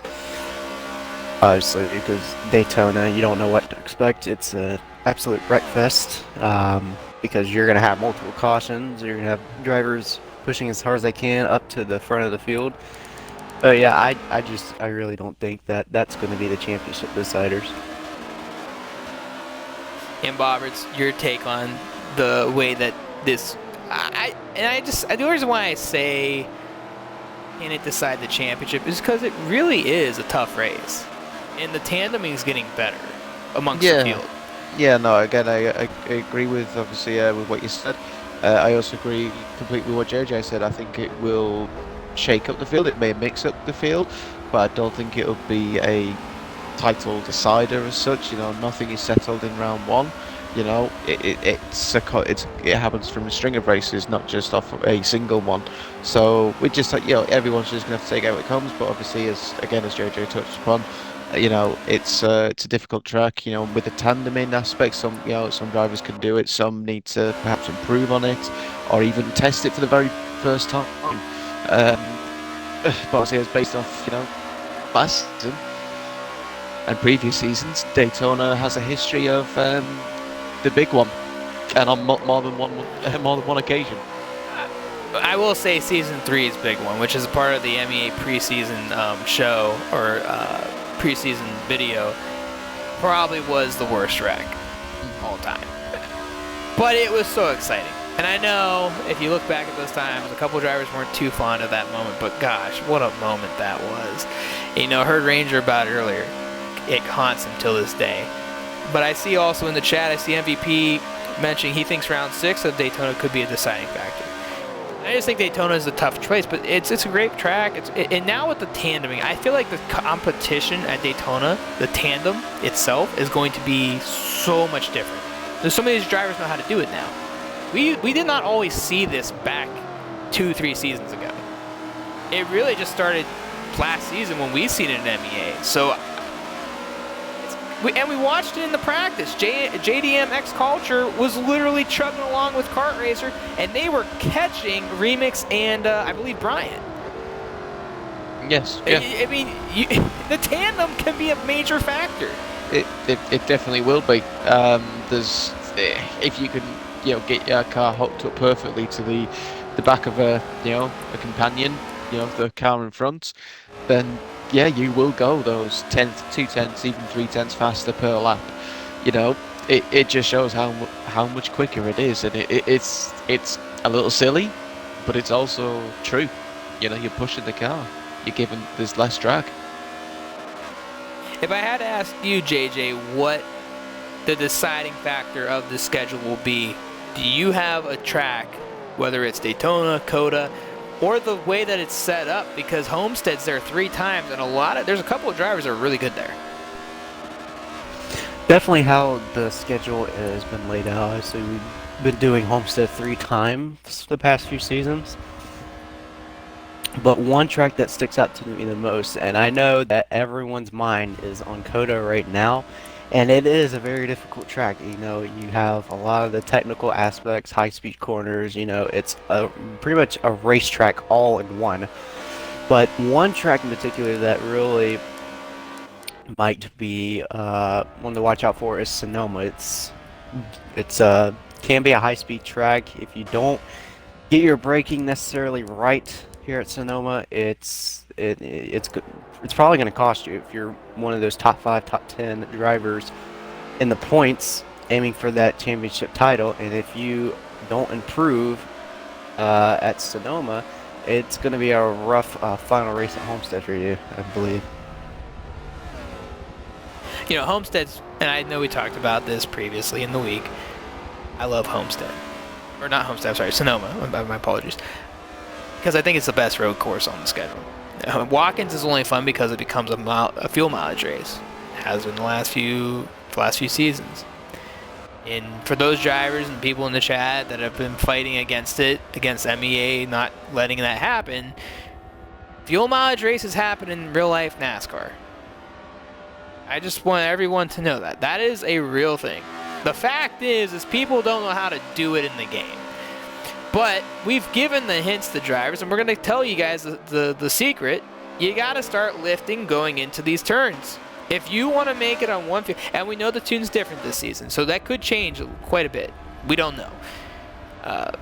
But if you lift early and you start coasting, and I know it's hard to do that when you're in the back, but why are you trying to win a race when you're in 7th? If you're in 7th, you're thinking my fuel mileage might get me into a top 5. Boberts, you've been really successful at this. Your thoughts? Proven the other season with, in fact, when Remix was here, he did that at Watkins Glen. I gave him the advice, and he was, I believe, outside the top 5. Can't remember exactly the position. He finished 3rd place. Had his only podium that season. And obviously, other drivers have done it, That was including Remix, myself. right? Yeah, Remix. Yeah. Yeah. That was I remember that. Yeah. So yeah, Remix took my advice and he thanked me for it. And he was thrilled to be third place. And obviously, yeah, I've done it myself every single time that we've been there. As long as there's not been a caution. So yeah, you've got to do it. You've just got to test it. Obviously, as you said, new tunes. Sorry, for the road courses. So got to test it, see if it's different or if it's just going to be the same. But you've just got to learn and think. Right, okay, so this is what I've got to do. I've got to, as you said, lift off into the corners earlier, just glide the car through, and then don't pick up on the throttle until you're near enough on the exit of the corner again, and then just repeat that process. Obviously, there's only really certain corners you should do it at, potentially, just so, try and minimize the time loss, but at the same time, you're then still saving the fuel. It is a fine balance, but it's, everyone can do it. And we haven't seen a lot of cautions at walk-ins. I mean, it's not. I think season 1 had some. Yeah, season 1 definitely did. I remember the big crash at the bus stop with Sloth Reflex, I think it was, who went flying into the tire barrier. Yeah, but it's never been the track that we see it. I mean, we've seen it probably more at Sonoma than we have at walk-ins, and maybe that's why my opinion feels that way, because we've seen more action there. But we have no idea what's going to happen at COTA. Oh, and yeah. we don't, because we never ran there. I don't feel like it's going to be easy. I still think COTA is going to end up being a spread out track, and we're going to end up seeing a couple cars battling on track. And with MEA NASCAR, we don't have a reverse grid. Never had to. I mean, it's never been part of the series, I should say. So we can leave it at that. But I still want to try to get this video to load up. But I don't know. We're going to see people like RZM Sean really shine there, I think. And it's going to be interesting. Now, JJ, as a driver, if you are a driver in the series, you're looking at that schedule, what are you eyeballing the most? Not just COTA. Obviously, everyone has their own opinions about how COTA is going to shake up the entire field, but going back to my point about Sonoma, I'm not a big fan of the track. There's not much passing at Sonoma unless you get a really good run off of a corner, especially in the final corner, especially in that very short hairpin. That's a good place to overtake someone. But I just feel like if Sonoma for me is going to be the big eyeballer for my season here, I need to start getting better and improving at Sonoma. I think, I don't know. And I'm going to say this too. The one thing I want to see this season, right? I want to see some green flag runs, bro. I'm not talking road course runs here. I'm talking, we're going to Homestead. And guess what? We are going back to what it was last year. If you're at Daytona, you can't come off that apron until you come off turn 2 out of the pit road. And we're going to be using, again, the Homestead pit road lanes to enter and exit. Boberts, what did you do last year at Homestead? You spun out. Daytona. Coming out of the pits. It's Daytona. Yeah, I'm sorry. That's what I meant, Daytona. Big mistake, right? Oh, Huge mistake. That ruined your race because you and Katie were linked up that entire race. Indeed, yes. And I finally got it to work, so everyone's watching. We're about to watch an actual Daytona Oval MEA race from the previous past. But, and that's the thing, right? We've seen some good runs at Homestead. But we never got the whole cycling and everything. And Homestead is that track. Now, I know that the tune slightly changed, but I'm still seeing 2-3 wide at that racetrack. We've seen it in the past. And some people, as we see on screen, Katie right there, has stated it's probably the most realistic track in the game for the NASCAR race. Your thoughts? I don't know, really. I can't really deny it, I guess. Really, I mean, Daytona's Daytona. That's as much as you can really say. But yeah, no, I don't think I could disagree. I think that's as much as I can say, if I'm honest. Yeah, but when you think about it too, right? When you compare the 3 tracks on the game that we're going to, Yeah. Indianapolis' his biggest problem, right, is it has the invisible, wonderful wall in the back. True. You hit that, it's just, they messed that up. Though the one thing I like about Indianapolis, right, is it has 4 different corners. They're all different. Nothing's the same about them. So I think that's what makes Indianapolis a lot more tough. What I'm hoping to see with these new packages for each track, especially at Indianapolis, is the air won't wash out the car and get all loose. And, you know, it's just something that we've seen in the past, especially with the Indy cars. Mm-hmm. Yeah, I don't know. That's my opinion. It'd just be nice to see some runs. We're in our 5th season. We got a lot of good drivers. I don't see the reason why we shouldn't have some really good oval racing this season.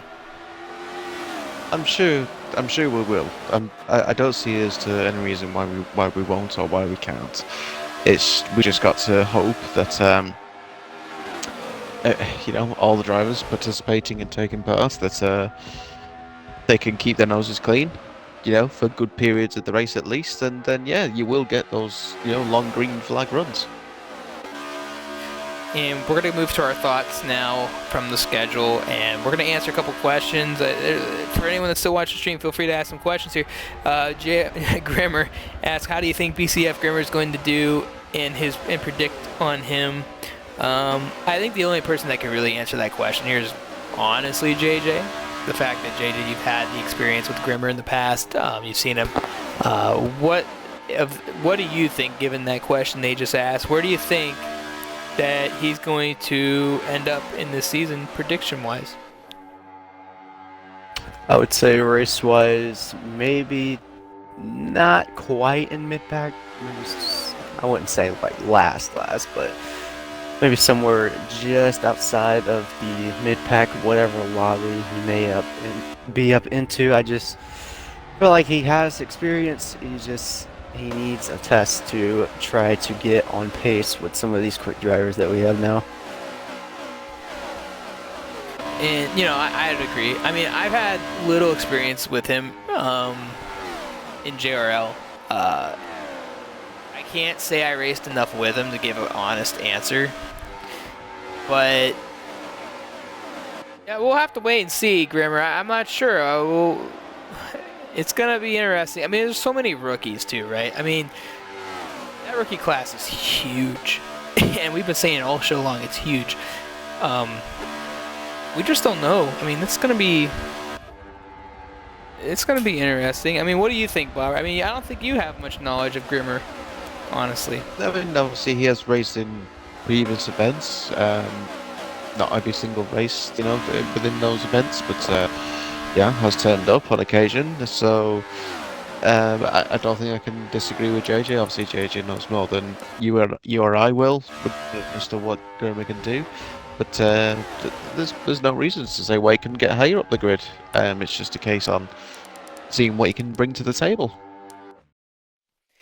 You know, I'm also watching this race, and this was the race that had the big wreck at the end of it back in Season 3.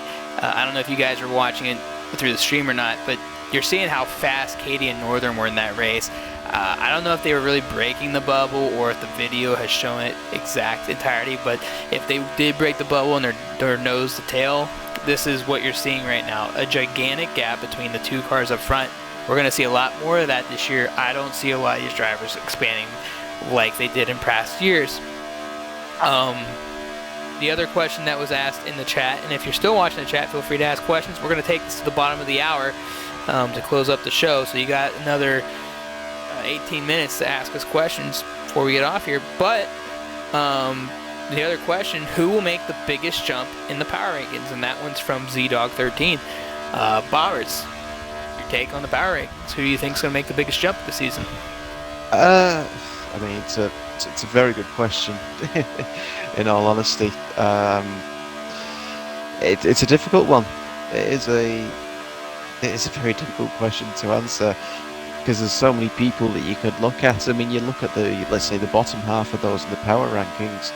and you just, you pick out, like, let's just say JDMCulture, who just based off that Daytona tandem was him and who was he with? I can't remember who he was with now. My apologies, but they were very quick, and they were Kartracer. That was it. Sorry, Kartracer. They were running so quickly, and he's down in 38th, place. So what's not to say that after one round he could shoot up into the top 20 or top 15, top 10. Literally just based off one race. But if we've got to base it off as a whole season, then I'd probably go with Bryant. That's really interesting. I'm surprised you picked Bryant. I didn't think that was going to be somebody you were going to pull. And Bryant's all the way down in what? He's 21st? Yeah, 21st in the power rankings. And that's a good one. I mean, I agree with you. MEA Indy 500 champion just this year. You raced with him there, actually. I mean, that makes sense. I mean, you raced with him there. You kind of know what the guy's about. We watched him in practice. And you know what's crazy, too? We watched him with Katie when they wrecked during that practice at Sonoma, but he was keeping up with Katie pretty good. You were right there in that mix, too. He could be a guy that's really good, that could really shake things up this season. Yeah. I mean, he's obviously clearly shown he's got the overpace. We know he's got the overpace, and is based. I know it's very early days. Everyone's still getting used to the tunes, but his broadcast pace seems to be very good as well. So he seems to be very well rounded. Seems to be can race in all types of racetrack. So I don't see him. I should say I see him climbing up those rankings quite easily. And JJ, what do you think?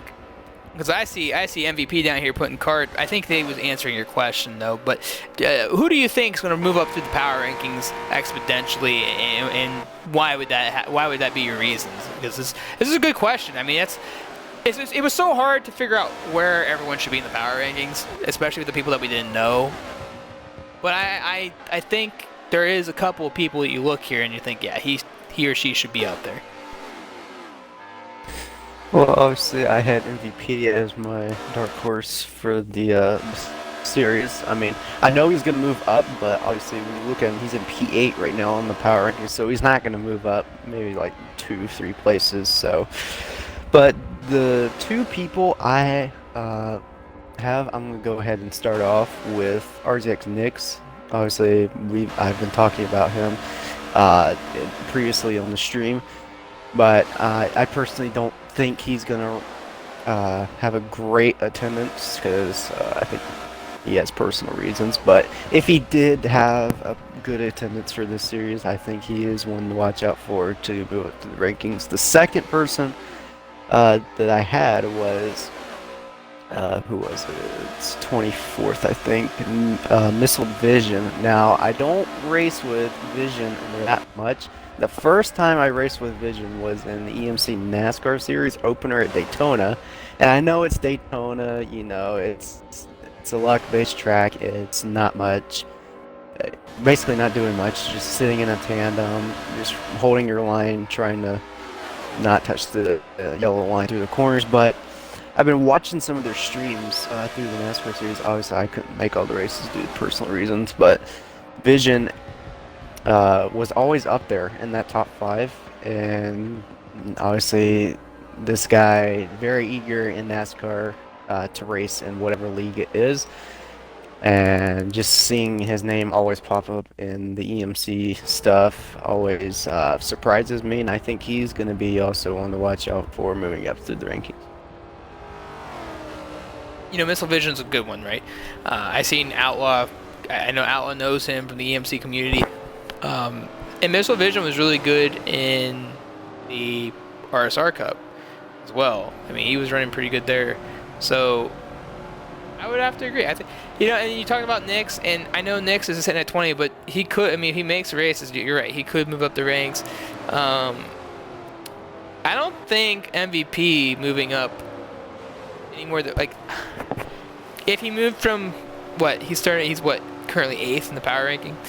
Yeah, he's 8th in the power ranking. If he was to move up, let's just say 6 spots, that's a huge jump. right? Because look at the competitors that are in the field. You can't say there's any. Look, this season is going to be so tough, and we all know this, right? But if you can sit in that top 10 in power rankings by the end of the season, or top 5, you have achieved something great. If, like Amoeba said, and Amoeba's competing in NASCAR, that's Tora, and Tora's another big organization. We rival them a little bit. If he's coming in here saying this is the toughest NASCAR series he competes in, then you gotta say that is an accomplishment in itself, and you should be darn well proud of that, because we know this season's gonna be tough, and there's so many good drivers, so many good competitors, road course, oval, who knows, it's gonna be tough. So I think MVP, if he can move up to 5th in the power rankings, that's huge, given what we have. I'm gonna tell you what, this is what I think. I think FSM Gray is going to be moving up high in the rankings. He's starting 36 in the power rankings. You know, that's deep in the power rankings. But FSM Gray has been improving each and every single week. And when I look at how he competed with JJ back in the last couple series and where he's been able to finish up, and the confidence that Gray has coming into the series. You know, his interview was really good. He seemed really confident. He seemed very calm about it. I think Gray might be a top 15 driver by the end of the season. Any thoughts on that? Everyone has the opportunity to, you know, to move up from, you know, wherever they're starting from. So, there's a, you know, as for FSM Gray, you know, as you said, currently being in 36th to start the season out. There's no reason as to why he couldn't, you know, move into the top 20, top 15. Just again have to take it one race by race and see, you know, and see how he goes. Yeah, no, I agree. I mean, like I said, I mean, I just think Gray's a lot better than where he's sitting right now, and you know, I don't think he's that bad, that deep in the field. The only other drivers that are really sticking out to me is Kartracer at 28th. I think Kartracer will be in the top 20, top 15. I definitely think top 20. Bryant will definitely be moving up the rank. I'm still not sold on Shawner Design yet. We got to see what they could do I think the first half of the season would answer that question. I think at that point you've had a road course, you had a couple road courses, you had a few ovals, kind of have an idea where they're sitting. Yeah, JJ might have also said Daytona is the one track that is all about being at the right place, having luck, but is it really? If that's the case, then we should be seeing different winners all the time when we show up here. How many of those winners have won that?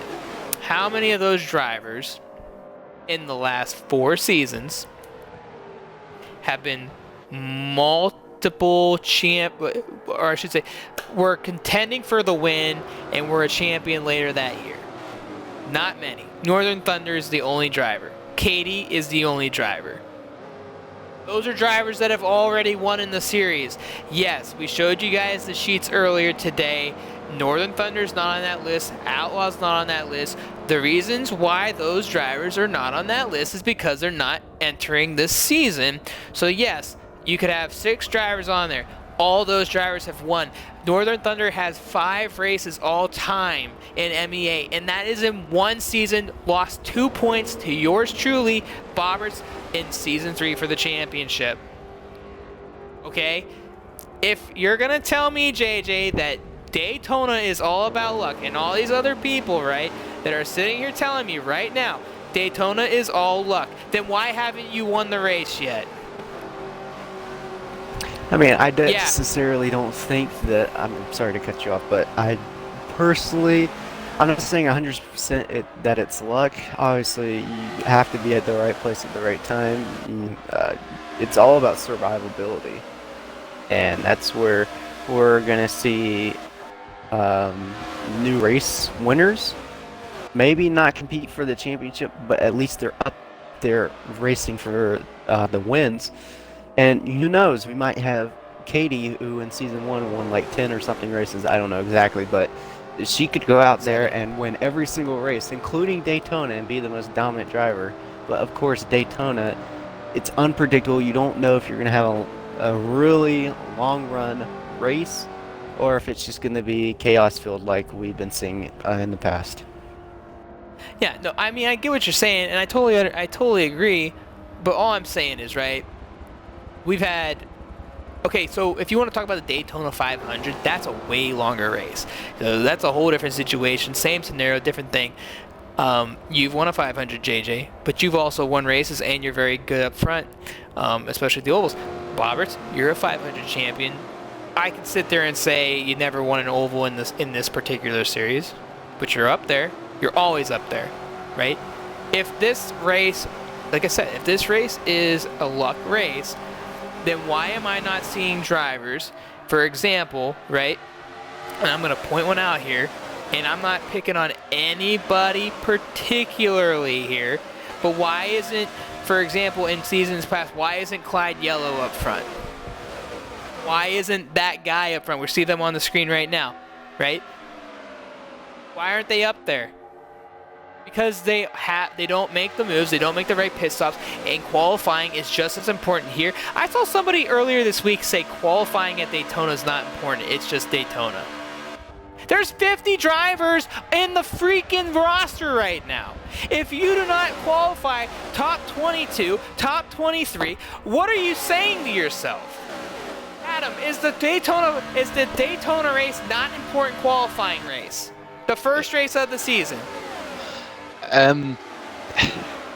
I personally think the Daytona qualifying is the least important out of all of them during the season. But if it's not important, hold on a second here.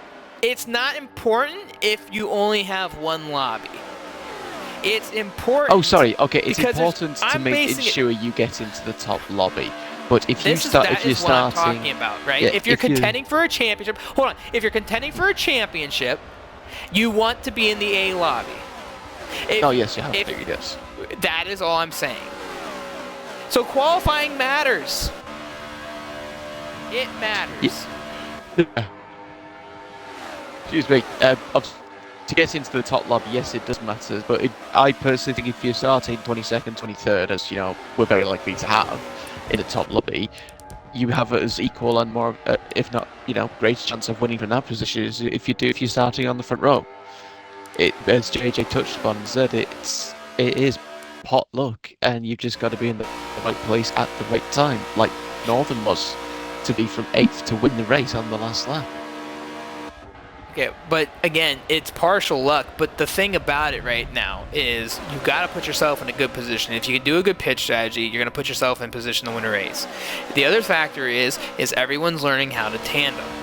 Okay, if you don't know how to tandem, it's a major disadvantage. You could be running up front, both of you together. What happens if you and Katie link up? What happens if JDMCulture and his buddy Kartracer links up? What happens when all these other drivers start linking up and you two are up front and you're not tandeming? They can easily pass you on the outside. They can still pass you tandeming on the outside. You got to be good at it. And if you're not good at it, you're going to be in trouble. That's why I'm saying it's not a luck race. It's partial luck, partial skill, but if you don't have the intangibles of being up there with the right people, you're not going to win this race. And again, we're going on our 5th season. The only other driver to ever win Daytona in the Cup Series in MEA, other than Northern Thunder, that I can remember, is a wonderful driver that used to drive for me at Slapshift Racing. His name was SSR Sloth Reflex. The only other driver to ever do it, no slouch, but was the only other driver to win that race, had never won another race since. That is your only argument right there. That's all I'm saying. If it's all based on the pot of the draw and qualifying does not matter, why have we not seen more winners? We've gone to Daytona twice almost every season. I can remember. I think we only went to it maybe once, and in one season that was it. Possibly could be this race that we're watching on stream right now. So, that's what I'm saying. And I'm saying the first half of the schedule is going to be tough. Right? Like, oh yeah. If you're gonna have, if there's 30 to 40 drivers coming in qualifying every single week, and you go back to Daytona, everybody loves Daytona. If you're a fan of NASCAR, if you're a fan of oval racing, then if let's just say a quarter of these drivers don't show up for the majority of the season, the one race they're going to show up for is Daytona. And like I said, and I'm going to say this is the last time I beat a dead horse on this. If you think qualifying does not matter at Daytona, especially the first week of the season, and you want to contend for a championship for anybody watching, you bet your butt you want to be in A lobby, because that one race can kill you. Daytona can 100% kill your chances of being a champion this season, and I don't care who you are. I don't care how good you are on a road course. If you go into Daytona twice this season and there's 2 lobbies and you don't get one of those races in, let alone both, you can kiss your championship goodbye. Because you're going to need a... Sorry. No, you're okay. No, I'm just saying you're going to need a Hail Mary at that point. I was just simply going to say, I think if you don't get into a lobby for any race, for one race, no matter which track it is, that's kills your chances. Yeah, it kills your chances, but again, the difference between the other tracks, you kind of have an idea who's going to get in there. Typically, the drivers that are best suited for the race, right? We kind of have an idea who's going to... Daytona is the one race where, though you guys think qualifying might not matter as much, you're thousandths and thousandths of a second off each other. Let that sink in. Mm-hmm. Oh, okay. Yeah. If it's partial luck, then yes. But thousandths of a second, right? You're more bound to miss the Daytona races than the Homestead races, the Indy races, the Sonomas. It's the one track that you're on. Daytona is the one track you're going to definitely have a problem with if you can't get in. The only other driver to ever do that, right? And we're going to go back to the GT Championship Series, and we'll carry over a little longer here because this is good conversation. But if you want to go back to a driver that started in the B lobby and almost, I think, won a championship, it would have been Hydra. He started in the GT series, and I know they're 2 totally different series. There's never been another driver to do that. That's all I'm saying. Like, I'm not saying, like, you can miss one lobby, right? You can miss one A lobby and probably still win the championship, especially if you win the B lobby, right? Because you can go into all these other races, people could have troubles, and you can say the same thing, well, if you don't make the A lobby twice, people would still have a problem. Right, but typically the best drivers are going to be up front. Best oval racers are going to be up front. Best road course racers are always going to be up front. Overall racers are always going to be up front. So, if I'm me, right, and JJ, if you think that that qualifying shouldn't matter, tell me more, because I would like to hear it. I mean, I agree. I think qualifying does matter. It comes down to the hundredths and down to the thousandths. People are going to be on wheels, so that's going to be a big advantage to them. Whether drivers like myself, I've never used a wheel in Forza, so I don't know how that's like. But yeah, it's really going to come down to basically control the car around Daytona, because obviously, even though it's round 1 and still got 9 races to go or whatever after, but if you're saying that you're going to be one to watch out for, or if people are making all these predictions about a certain driver that they're going to win the championship, then you need to hope that your driver knows how to tack on Daytona. They know how to run the lines, know how to tandem draft with each other, know when to avoid wrecks, and be up in front when it's time to take the white flag. Alright, so we've spent a lot of time on this today, ladies and gentlemen, and we're going to we're going to get over this, as I think my stream finally died off. But, with that all said, final thoughts before we head into next week at Daytona. I'm going to start with you, Boberts. A lot of season as a driver ahead of you, a lot of competitors. Give us your final thoughts going into the season. Expect unexpected, but also this is going to be the most competitive season and series I think we've had in MEA history. And JJ, anything you'd like to close out with? Your final thoughts going into this season? I'm not one to be excited about something or be very talkative. Obviously, everyone knows me as being a very quiet person, whether that be in Discord or in a party with other drivers racing. But I definitely feel like that it's going to be very exciting getting to know all these new faces, all these new names, and being out there in front of ovals, road courses, whatever it might be that we're coming up to. I think it's going to be a great experience for myself and from the RZX boys. Well, I gotta agree with you guys, and I appreciate. First off, this was a very successful day, everybody. Anybody that was part of the show, watched the show from the beginning to the end, we had a great time. I had a lot of fun. Thanks, Adam, Boberts, JjRedz. You guys, thanks for being a part of the show and being with me throughout this whole thing. It's been great. My final personal thoughts going into the season, and I know I'll be broadcasting all these races. It's going to be fun. Most competitive season of all time. A lot on the line. Champions returning. A battle we've been waiting for. Newcomers. A tough field. It's going to be great. And I can't wait to see it. But with that being said, ladies and gentlemen, we're going to close out. And once again, I appreciate everyone watching. Remember, November 23rd, next Friday, 6 p.m. Eastern Time, here at the MEA Twitch Network, we are going to be hosting Daytona for the first race of the MEA NASCAR Cup Series. Once again, I'm SSR Mayhem from my partners Bobbers and JJ. To everybody that joined the show here today, thank you all for watching as we close out Media Day here at MEA. Thank you all. We'll see you next week. Good night.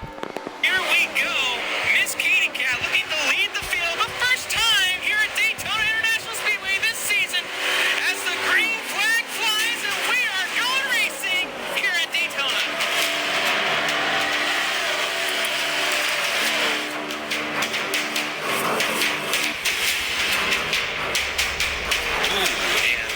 It looks like Lucky and Boberts. It's pretty wide. Let's go. Ooh, and Boberts is not getting in the second corner. Oh, man. Maybe a little luck. Oh, and a big flip down in the 3 and 4. And Fem Racer in the air.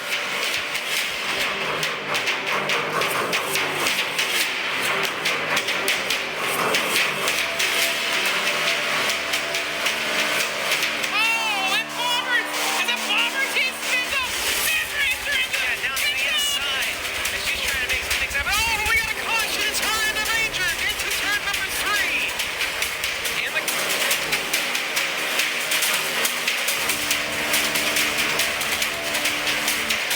SSR Outlaw comes around the final corner. Oh my gosh, they quit going off the 4. They're still touching. They wreck off the 4. Miss Northern Thunder with the win.